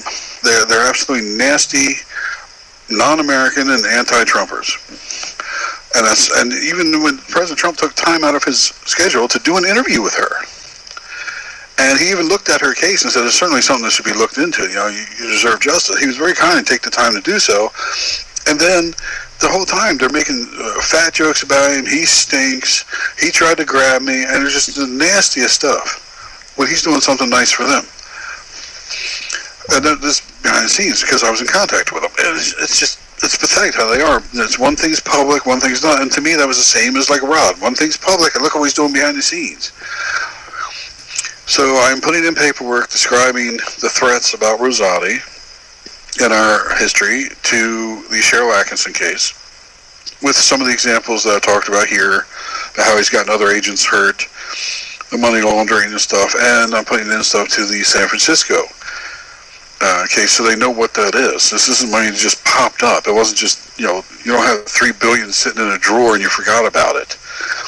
It was secret for a reason. And they were leaving it there until they could safely get it out, which is what they were trying to get Sean to do, which is why he accessed the stuff, and it didn't work, because they were already watching. So they were trying to get him to transfer everything. A chunk of that is mine. I have list after list after list of people that they planted stuff on, where they manipulated things, where they violated their rights to get a conviction of any kind, to make them forfeit assets, take their businesses, take their cash, take things that they could sell and convert to cash and launder it through the Bitcoin through Sean. Like I said, I've talked about him laundering everything, all their ill-gotten money, all their millions. He laundered it all through Bitcoin. And they've now found it. Laundering on top of laundering on top of laundering. Again, that's what Mike Gill came on here talking about, how they launder the money through racetracks and casinos. I mean, it's in every industry, and I think everybody really assumes that, but when you hear you talk about it going through the DEA, especially, it's like, yes, law enforcement, we're supposed to trust, and then we're supposed to hate them, and then you trust them again. It's because of these bad actors that's causing this to happen. Yeah, it's so messed up. $3 billion of confiscated and, well, not even confiscated, just scammed money, right? It's scammed, illegally manipulated. They added charges. I tell you, one young one's very wealthy, mega millionaire, started from ground up. Used to be a dump truck driver, started a construction company, got more dump truck driver, got more than one truck, then another, went up, construction company, earned it, ground up. And they didn't like that. But he also had a lot of cash on hand and a lot of assets. So, tax evasion, whatever, white collar stuff, and they get Sean to put some child porn on there. It's like, well, I have no history of that. And there was no evidence of anything else, nothing against him. But, you were downloading some movies, and it's like sometimes people will take child porn and change the title, but that doesn't absolve you from downloading it. You downloaded it, this type of stuff. And now you're guilty. So we're just going to prosecute you for this. You get a few extra years, you go to prison, and you're a sex offender forever. So he pleads, guilty to a much lesser crime to get it over with. He doesn't want that there. Because even if he does a couple years, he can come out and still do construction. Things like this. He's trying to salvage his life at this point. And they've gotten away with it again. Well, but he had to forfeit everything. He had to forfeit the $130,000 in cash he had here and the $500,000 he had in his working account. And he never said a word. He never complained, because he didn't want the other stuff. That's how they did it over and over and over again. And they would just do it. And they would take assets that they could liquefy, assets they could sell off quick, and right into the Bitcoin. Just any cash came in. And, there's $700,000 in cash seized at a DEA drug bust. So only $200,000 of it makes it in, because the rest of it, boom, here we go. Right in the old Bitcoin wallet. And that's what they're looking at. They found it finally. I've talked about it for years. They now found it. I knew it was there because my stuff had ended up there. They took, in 2009, they took everything. And there's more than one list. There's a list that actually went to the court, and there's other lists from the local police department who was involved. And they documented everything. They were covering their butt. They did it by the book like they're supposed to. But they took firearms I owned, and that made it on one. But then they had firearms from my grandfather, World War II. That brought back trophies. Got paperwork for them. There were other things he brought back. There were things he had from him, and they just took them. They liked them. They took them, and they're worth quite a bit. There was jewelry. There were gold coins, but they were from my great-grandfather, my grandfather, and then my wife actually had a tradition in her family going back quite a while that when a child was born, to bring them fortune, she's from overseas, they would purchase a gold coin with a year of birth. And you never spent it, you locked it away, and that meant, it was just something the family did, and that meant that they would have good fortune all along because it was always there. So all of her siblings and parents and grandparents going on back had a gold coin with the date of their birth on it. It was like a family heirloom at that point. It wasn't even money anymore. And they took all those. Wow. And who knows where they ended up, but it only made it on the one list, not on Rosati's list. Didn't make it on his list, made it on the other police list. So, well, I'd like to think that you ran into my father before. He was he was just a beat cop, but city police officer for 32 years. And he never wanted a promotion. I guess he never really explained that to us, but I think he saw the corruption and didn't want to be a part of it. He had offers for lieutenant and commander, sergeant, and all that stuff. The most he ever did was OIC. I don't think he wanted a part of that, because, this has been going on for quite a bit, I guess it's decades It's there, sure. There's always some. Because, like I said, I've always said that we have a constitutional republic. And it is the strongest and the weakest form of government. It's the strongest because of what it gives. What it gives doesn't give us crap. It's what it enumerates, and what it guarantees us our inalienable rights. Rights that we were born with, that we're given from Creator. It doesn't give us anything, but it relies on the people. And if we are the people that we are supposed to be, our government is the strongest ever, and you can't touch it. But when we are corrupt, it just falls apart. Because we rely on people so much, if you're relying on corrupt people, then the whole system's crap. And even like, I can even understand tax evasion, which is a different term, tax evasion. I can even understand keeping the money back, because every day we see these politicians spending money on the dumbest crap. Okay, here's an example. Larry, I want to be president. Hogan is bending over backwards. He's giving himself back problems getting these Afghan refugees into Maryland. Okay, and we have people who are homeless on the street who live here. We have veterans on the street who live here. On the street, Maryland residents. He won't lift a finger to help them. He's just cut their food benefits, though, again. But here's the good one. You're going to like this, because I did want to talk a little bit about the people coming in that we see every day, because I've talked about it in the past. These Afghan refugees coming in, every one of them is offered disability, full ride for everything, because they all have been diagnosed with post-traumatic stress syndrome before they got here, because they've come from such bad conditions. So when they get here, they're given everything free to get them started. You'll hear about some of these different groups. They have a month, they have 2 months to get them started, and we help them find this, we help them find that. Hogan's giving them everything. Full disability, full pay, full benefits, everything. They never have to work another day in their life because they're so stressed. Okay? And this is just $1,300. Every state's going to get like $30,000 on minimum. And he can't do enough. He's just handing it out. Now, could you use some of the money? That doesn't even include the southern border. That's just the Afghan refugees. No. That's just Afghan refugees. The media is, of course, complicit. The media loves showing the same thing over and over again. Look, people under a bridge. Hey, there's people walking across the stream. Fantastic. They show it constantly. And they're showing, and what's the problem? 200,000 this month, 200,000. I mean, you realize a new town is walking across that particular place every month.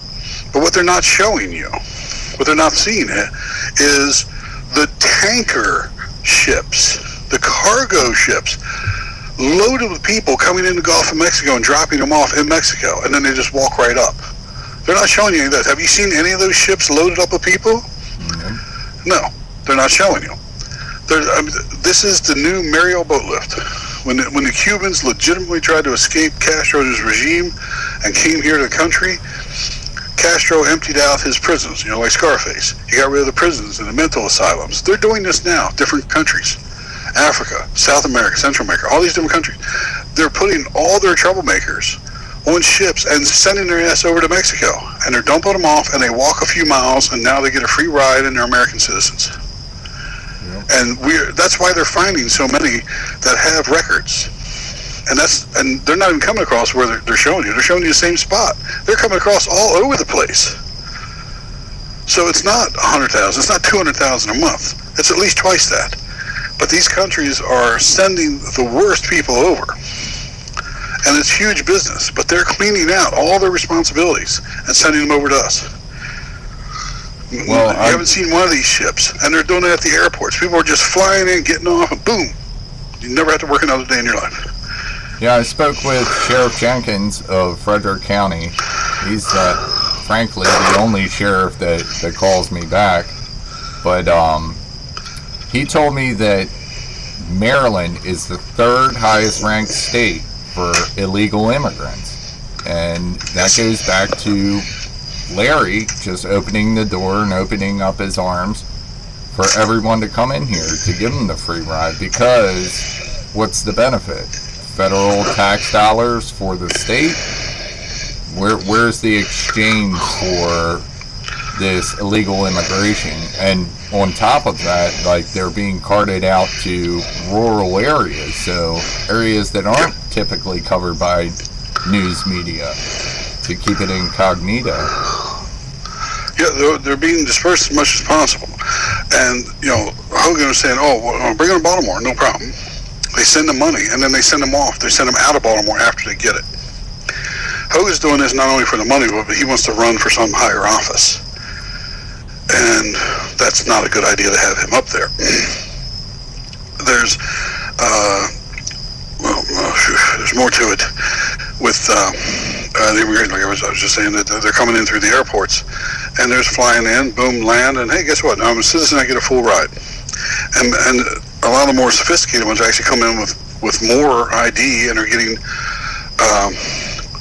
triple benefits, double benefits.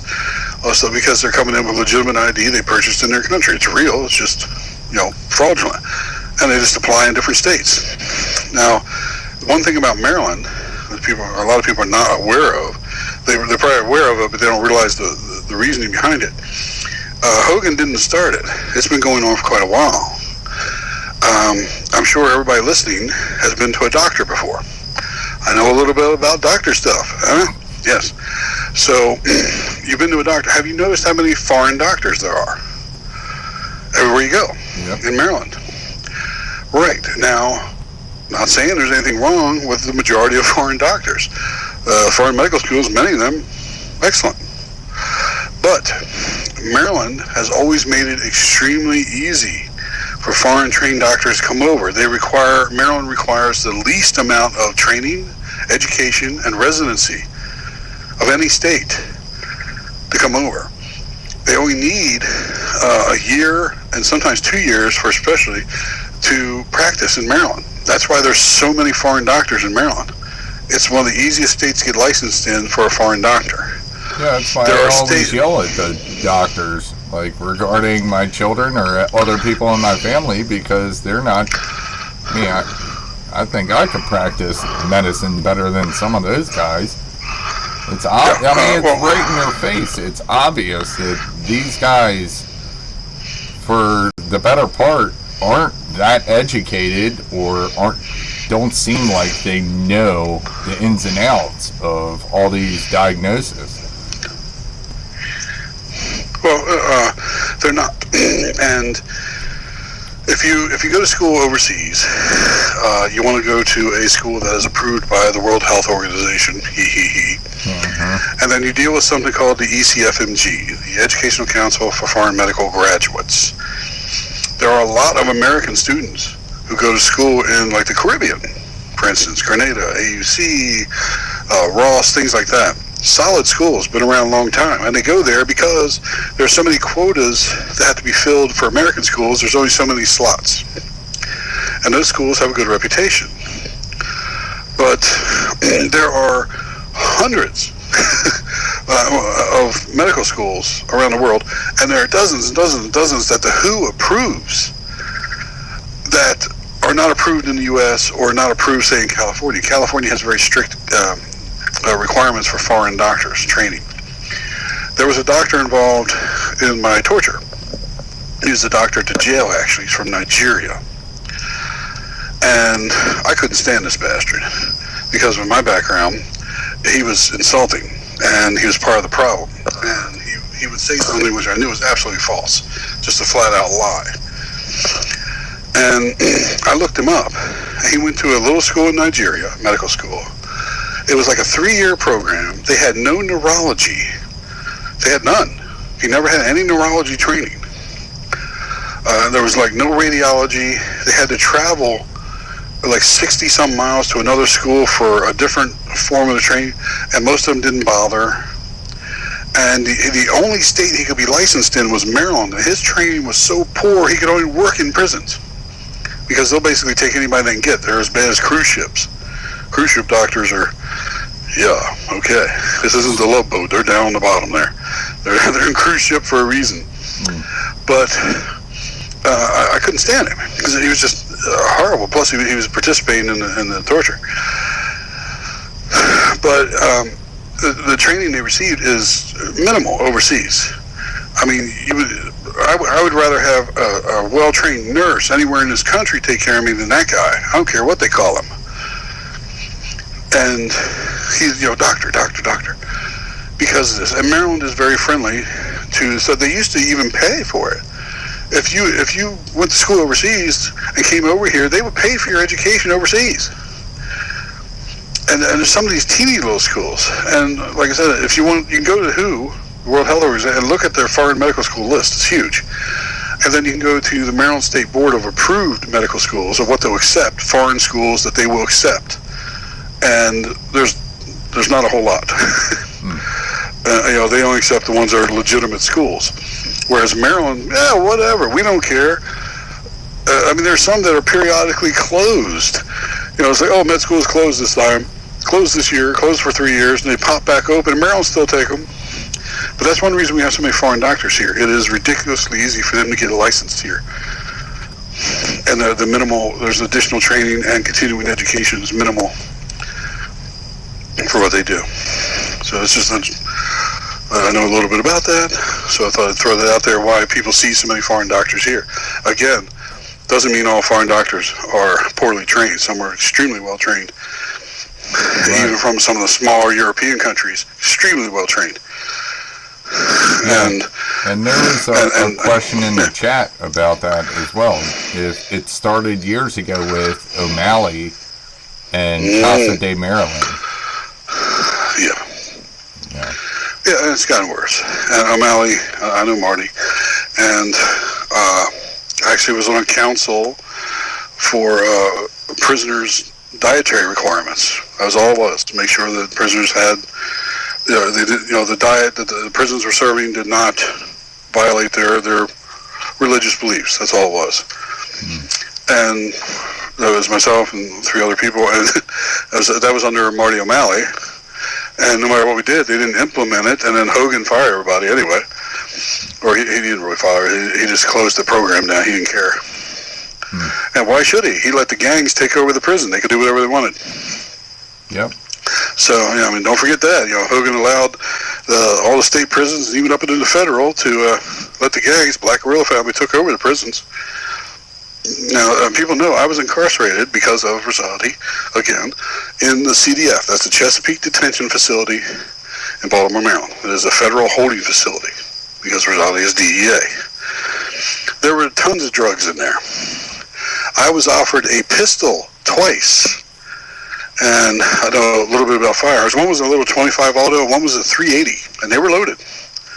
And there were so many drug dealers in there, people with a shit ton of money, that the pistol price was $5,000. Cigarettes were $25 a piece, but marijuana was cheaper. Cigarettes bulky and you make more money the other way. Heroin was everywhere, but there were actually guns floating around you could get. You had cell phones, and you not only paid for a cell phone, there was a flip phone, there was a smartphone, and then you paid for service. So there was also sex. There were guards who, female, who would have sex for green dot credit cards. Now, in the CDF, there was a few of them. In the state system down in like Jessup and stuff, there was lots of them that would do that. $400 on a green dot credit card sent to them. Once they verified the number, you got 20 minutes in a locker room or something, in the meat locker, off in a closet somewhere with them. So, but and you could get a laptop, you could get access, you could get a phone. And the way the phones worked is you bought the flip phone, you bought the smartphone, if you had the money like smartphone, because you got internet service, and it came with a service if you paid enough. They would bring it by, you kept it, they would come in and collect it if your cell was going to be tossed or if there was a search, and they'd bring it back afterwards. And you paid by the month. So there's corruption everywhere. That's crazy. Another big question about the illegal immigration is, how do we send them back? I mean, that's virtually impossible unless somebody is charged with something and they're caught, because, how do you get rid of millions of illegal immigrants? It just doesn't seem like a feasible thing. Is that something you can answer? Well, that's why they're doing it. Like I said before, even before Putin was in office, I said that they're going to do this. Everybody knew it. It's not a huge secret. Everybody knew they were going to open a border because they talked about it forever. And they desperately want to do it. Now, of course, other countries, it's so open, it's so obvious, other countries are just shipping them over here. All their problem pay. We're getting murderers and rapists and molesters. They're emptying them out to save them money, to save them problems. people getting out of jail. Hey, you're doing 20 years. Guess what? You're going to America. I mean, this hasn't been done in this scale since they started shipping criminals to Australia a long time ago. And it's coming here. They're dumping them here. We're going to get all the problems. We're not getting doctors and engineers. Okay, they're emptying out their prisons and sending them here. You can finish out 10 years of your sentence, or you can get on a boat and go to America, and if you come back, we'll execute you. Hell yeah. You come on over, you never have to work again. So they're coming. Now, to get rid of millions of people, because it's already well over 1 million, and most likely it's over 2, and there's more coming. They're showing you the same stream, like I said. They're not showing you where the boats are dropping off. These are ships dropping off in the Gulf of Mexico, where they're just flying in. If they scrape their money together, they're flying in, and boom, here we are. And it's just nonstop at the airports. They're not even checking them. They're talking about border patrol. They're not checking it at the airport. Anybody coming in? Do it. Get in. Boom, boom, boom, one after another. And they're just letting them pour in. We'll never get rid of all of them. Their paperwork is dated, at least, but most of them don't even have it anymore. The only way to cut it out would be to make it a felony to provide any form of government benefit, state or federal, to them, and a felony for anyone assisting them. And then some would leave. You're just never going to be able to get rid of them, and they know it. That's why they're doing it, and it's not going to stop. It's not going to stop. They're going to let them pour in as much as possible. The vice president, she's helping facilitate this. She's not down there discussing how to stop and how to keep them there. They're helping ship them up here. Yep, so, identifying the government weak points and setting up the paperwork and showing every spot that anyone can get into. No, they're taking. It's worse than that. The government's actually taking the paperwork that they want done, which is minimal. They're taking it to these other countries, giving it to them there. And you don't have to cross where the TV's showing you. You just have to get there, and we're going to help you because you already have your paperwork. It's all done. That way you don't show up on TV. But it's huge, and you're never going to get rid of all of them.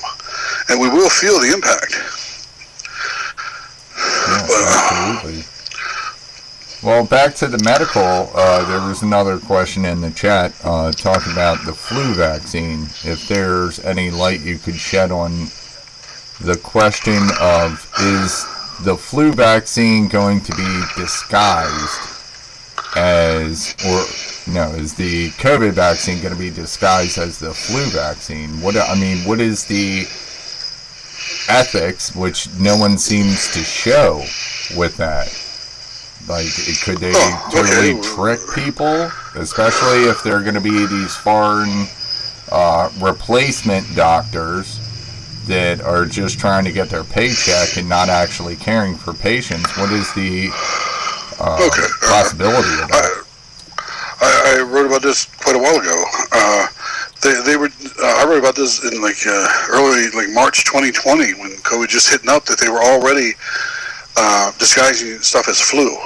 Yep. And if you notice through the year we were locked down, the flu dropped almost nothing. That's because the constantly pushed flu vaccines were what was keeping flu going. Right. And when everybody was locked in and scared of any needle, they weren't getting the flu vaccine. Flu disappeared.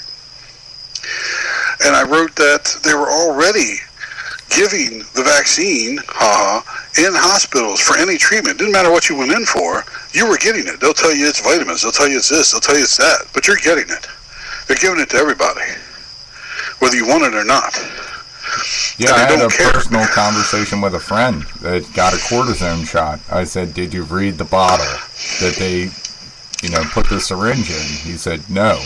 And he obviously doesn't want the vax, but I said, man, that's why I won't go to a hospital or anything. I'll put a tourniquet on my arm if I have to. No, I came out, I flat out said a long time ago, this is a weapon. I know what the hell it is. And it is. And, there's a reason they're pushing it so hard. And I'm not getting it. And, the reason they're pushing it so hard is because they're not getting the vaccine. They're getting it to everybody, whether you want it or not. You And I know the person trying to give it to. I've had a woman walk up to me in the grocery store and try to give me a shot or offer. I mean, she didn't have it in her hand, but the pharmacy's offering it. Yeah. So it's like, seriously, I'm trying to shop. Must have been the beard. And well, I mean, it's just ridiculous. It is. They're trying. I was in the grocery store myself 2 weekends ago, and I could have swore they said children 12 and up. And I was like, whoa, that's like crazy. And I think that, well, this is before the approval for it. And they said it on the loudspeaker in the store. And I'm watching, people cart their babies around with masks and stuff. And I was just like, what the hell is going on here? Like, can anyone not think for themselves? Going back to the critical thinking, it's just so absurd how indoctrinated they are making our community right now, that most people just think, all right, well, it's just like the flu shot. It'll fix me. Yeah, it's not, and they don't care. And you said when you brought up ethics, it's like there aren't any involved in this. They don't care. And just as an example, New Jersey, when the COVID hit, now almost every state relaxed medical standards so that people could get treated. Okay, it was almost every state.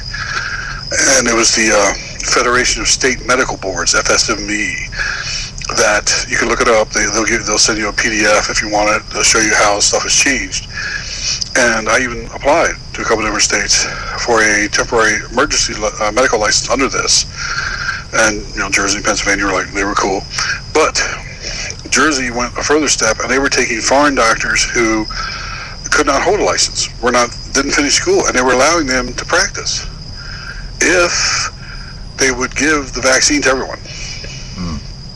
And they didn't care. No questions asked. You come in and do what we want. And they got so many foreign doctors applied that had serious problems, criminal issues, all kinds of stuff, that they had to stop that program. Because it was just, every one of them criminal or something. I mean bad stuff. I got like 22 rape convictions in the Ukraine. He applied. But many of them did become licensed, and only because they would continue the agenda.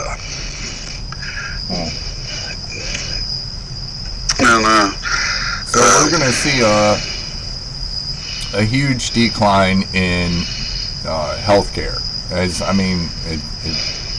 The news isn't showing it, but there's countless people within the healthcare industry that I've come in contact with that are saying, no, they don't want the jab, they're not going to give the jab, no, they don't want masks, they don't work. When is that ever going to come to light? Is it going to be by default that it comes to light, that everybody just kind of wakes up and realizes that I don't have the same doctor I've had for years and years and years, or my children's doctor quit? Is it going to take all that to wake the American people up? Well, we're going to have a crisis. We already have one. I wrote many months ago, it's just now starting to hit the news, but I wrote months ago about how blood transfusions, organ donors are being affected by this. Because there is so much damage and rejection for organs from people who have received a vaccine, or people do not want vaccinated blood. So I wrote about that months ago on Twitter, and it's just now coming out. And it's going to cause a crisis through there. It's going to cause a crisis with the medical health. They know that this is going to be detrimental to a large portion of the people who are vaccinated, especially the older people, but they consider them useless. You're done.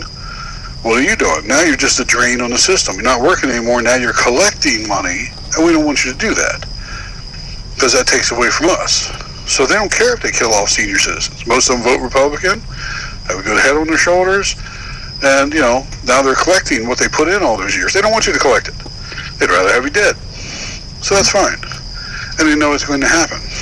And we're going to see a large. It's just going to be horrible. It's coming. There's going to be reactions to it. and it's going to be known. I mean, women are miscarrying, women are skipping periods, they are infertility in men and women is on the rise.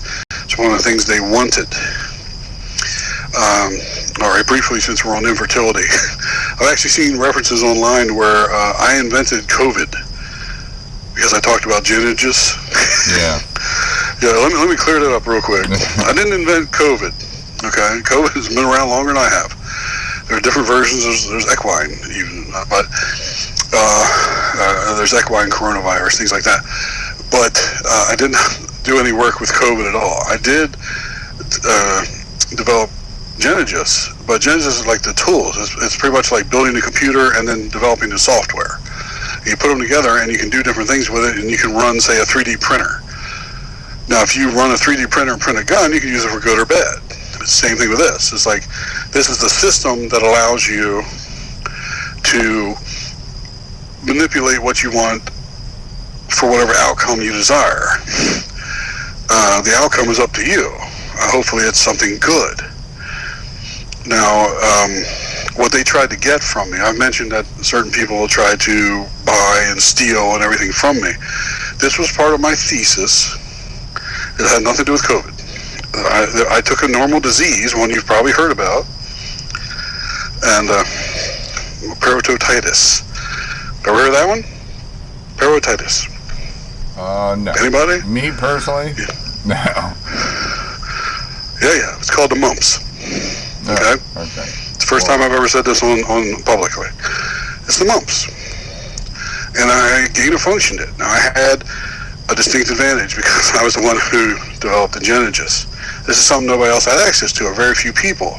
So it was a shortcut. It was for the degree, as part of my dissertation, part of my doctoral thesis for the dual doctorate program in molecular biology and molecular chemistry. I never did COVID, okay? This was the mumps. And what it did with gain of function was you took the mumps, which is fairly benign, and you made it resistant to medication, resistant to antibiotics. You made it spread more. You made it virulent. You made it worse, is what you did. Now when you send it out, it affects people, not just children, but anybody. So and what does mumps do when you're an adult? Makes you sterile. Right. All right? Most of the men who get it will become sterile, women as well, but not to the same degree. That's why I've said in the past that this particular disease they wanted could make up to 90-95% of the men sterile in one generation. They'd be gone. You can't reproduce. Right, and you're talking about Gates and Fauci that offered the Fauci, money. right. Yeah. And then Rod and his sister tried to steal it. Right. That's one reason they kept me under control. They wanted it. But if you used it with Genesis, you could program it to go after a certain race and make them sterile. Okay, so you could wipe out a race in a generation or two. And they liked that idea. Now these are limit the world population people, stuff like that. But they've shifted. Okay, for a long time it's like limit the population of the world, 5 million, 50 million, I've even heard 500,000. But it's shifted because these people like being filthy rich. They like having the power. So they want the people buying their crappy products, doing what they say, but they want control. Their focus has shifted from controlling the population numbers to just controlling the population as a whole. And they wanted this bad because they could take the disease, it's virulent, program it for certain genetic traits, and boom, an entire race gone in a generation. Well, say 95%. To clear up Genesis for those watching, you did create that as a defense for the United States, correct?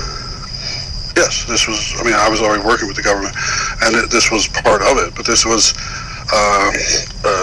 this was research that was never meant to be used, but research that could be valuable because others were working on it. I had certain advantages because of Genesis, but other countries were working on it, where, for instance, you could go after genetic traits of Chinese people, and then gone, one generation. Well, they're doing it to us too. So other countries are working on it, and you have it as a deterrent. It's like, oh, you got that? Great. We got it too. So again, you're back to mutually assured destruction. Nobody uses it. But these people wanted it. They were dead serious about using it. And then, like I said, they wanted to tweak it. Use it against just certain races to lower the numbers to acceptable levels. But they wanted it bad.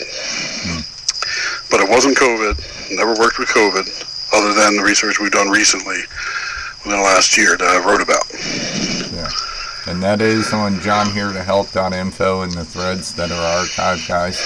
I'll give you a couple more questions from the chat, and then we'll let you go, because you've done a lot today, including, running over people in wheelchairs and dogs. No, he ran out in front of me. The dog was chasing him, and he ran out in front of me. Right. So I stopped. Handicapped guy's at fault. I get it. No, it was probably the dog. But I mean, if the dog is mean enough to eat the guy in the wheelchair, I'm not getting out to help. Sorry. Yeah. Keep your car in good shape too. All right. So the next question is: are they still trying to get in our water? And I think you kind of clarified this. The last show you're on is when you see water bottle shortages and you're closer towards city water, that's when it should be scrutinized more. Is that correct? City water systems supplies would be the first. They are the easiest, and they would hit the largest amount of people first. As far as I know, they have not gone forward with this because it was exposed, and because basically Putin got in the office and he started implementing forced vaccinations, so they didn't have to do it that way. So as far as I know, they have not done anything other than the original testing to see which, how clean the water was, how much they needed, things like that. Just the original testing and the, setting up was it feasible, the feasibility studies. So as far as I know, they have not done it at all. And with this idiot in office, they don't need to, because they're forcing vaccines. They're shoving them down your throat. They don't have to go that route yet. Good. All right, that answers that. Last question is, do you have any thoughts on Novavax? Have you done any research into the foreign companies making the vaccines? I mean, it's pretty much the same, I would assume, and just rebranded. Is that correct? It's still owned by the same people. I mean, it's still controlled just because it's made somewhere else. I mean, it's like you go to the store and your favorite brand of milk sold out, you get the one next to it. Same idea. Comes from a different area, but it's still controlled by the same people, overseen by the same groups. Of course, they're getting filthy rich. Oh, of course. Their stock is up. Yep, and, hopefully that's all exposed as well. Well, all right, so there was one more comment, and I didn't know about this, and maybe it's not true, maybe it is true, but someone asked when your eyes changed color. Oh, that was back when I was working with the deep space stuff. They were blue my whole life. They are now very, very gray. So that was during the deep space and working with the frequencies. Huh. You see stuff you're not supposed to see, it can leave a mark. But I don't see it as a bad thing. But they're very gray now. I even had LASIK years ago, where they take very up close, high res pictures of both eyes, prior to the surgery and afterwards, and they're very blue. And now they are very, very gray. So. Oh, that's very interesting. I never knew that about you. Well, thank you. Well, yeah. I can only see your gray eyes now. I'll never get to see the blue ones. An enigma wrapped in a mystery and smothered in secret sauce. Yes. Well, thanks for coming on tonight, and man, some heavy truths for everybody to swallow and mull over. Guys, do your own research. Look these cases up. Find out. I mean, we can all play a part in this. We can all find out who the appointees of Governor Hogan are. Judge Newell is just one of them. And I'm sure somebody, or, you know, one or two of them maybe, quote unquote, have a checkered past that we can all expose. And yes, start digging. There's a bunch. We found them. And Judge Newell is a judge.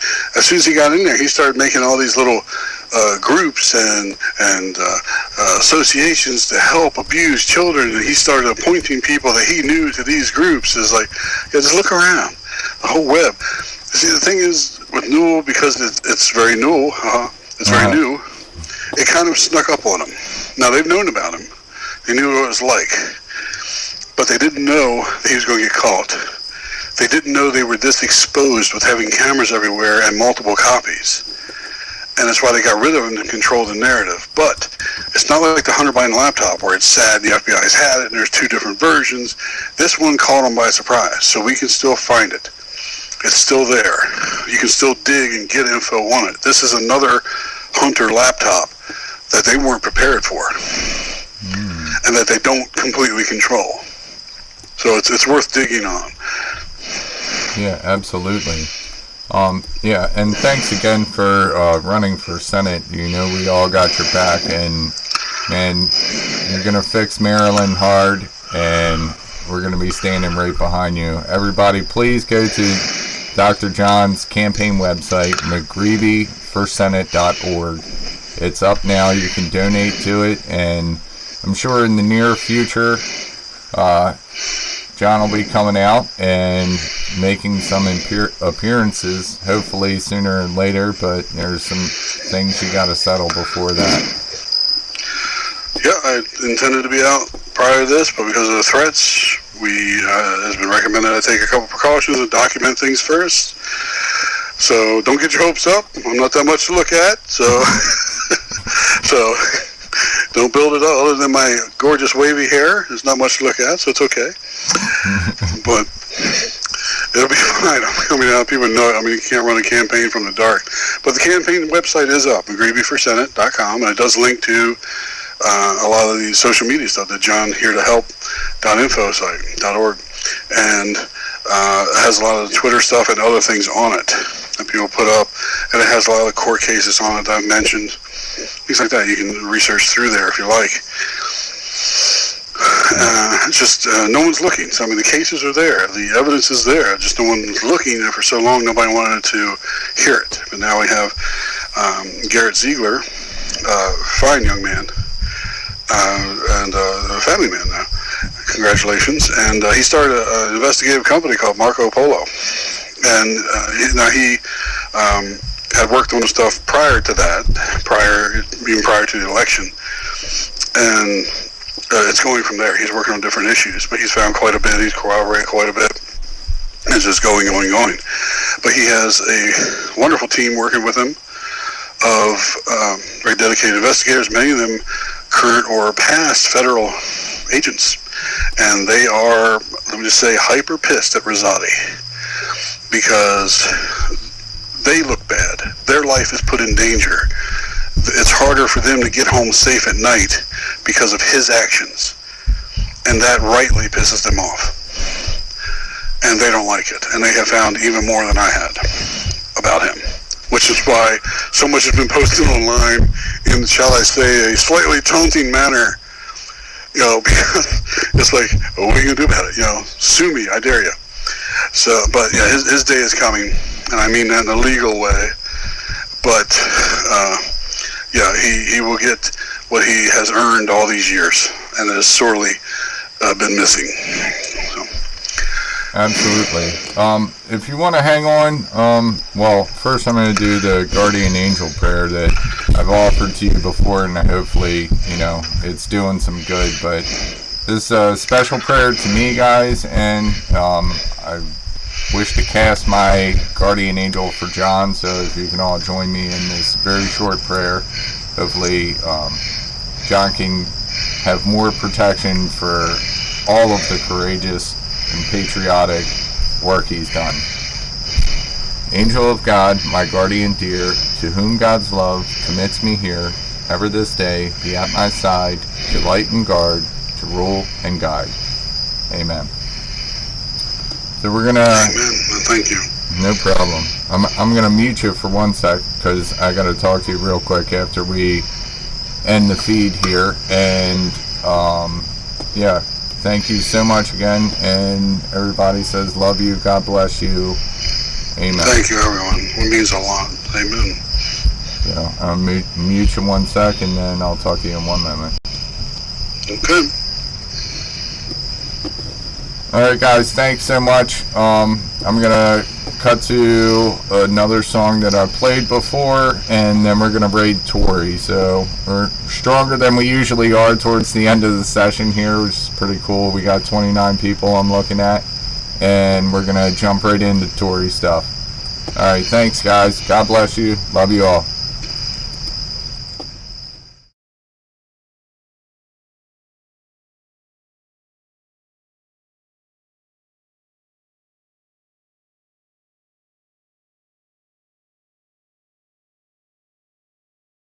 A Dropbox.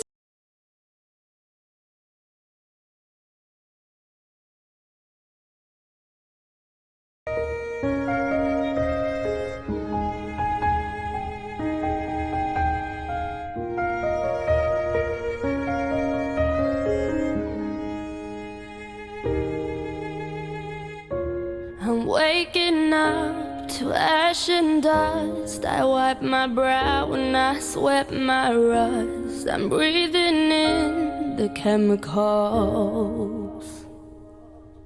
I'm breaking in, I'm shaping up, then checking out on the prison bus. This is it, the apocalypse. Whoa, I'm waking up, I feel it in my bones, enough to make my system blow. Welcome to the new age, to the new age. Welcome to the new age, to the new age. Whoa, whoa, whoa, whoa. Radioactive, radioactive. Whoa, whoa, whoa. Radioactive, radioactive. I raise my flag and dye my clothes. It's a revolution, I suppose. We're painted red to fit right in. I'm breaking in, I'm shaping up, then checking out on the prison bus. This is it, the apocalypse. I'm waking up, I feel it in my bones, enough to make my system blow. Welcome to the new age, to the new age. Welcome to the new age, to the new age. Whoa, whoa, whoa. Radioactive, radioactive. Whoa, whoa, whoa. Radioactive, radioactive. All systems. My lover's got humor. He's the giggle at a funeral. Knows everybody's disapproval. I should have worshipped him sooner. If the heavens ever did speak, he's the last true mouthpiece.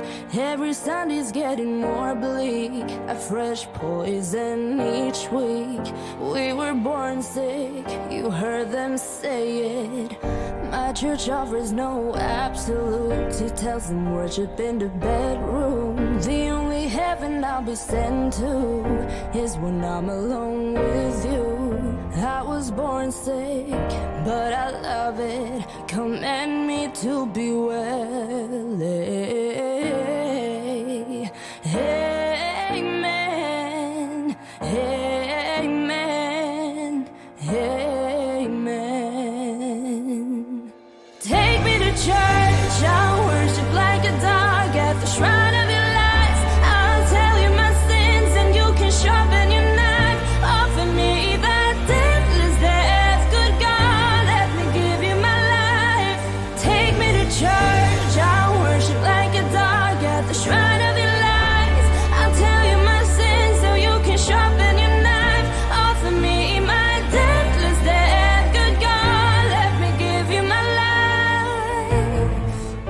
I'm a pagan of the good times. My love is the sunlight. Keep the God on my side. He demands a sacrifice. Drain the whole sea, get something shiny, something meaty for the main course. That's a fine-looking high horse. What you got in the stable? We've a lot of starving faithful. That looks tasty, that looks plenty. This is hungry work. Take me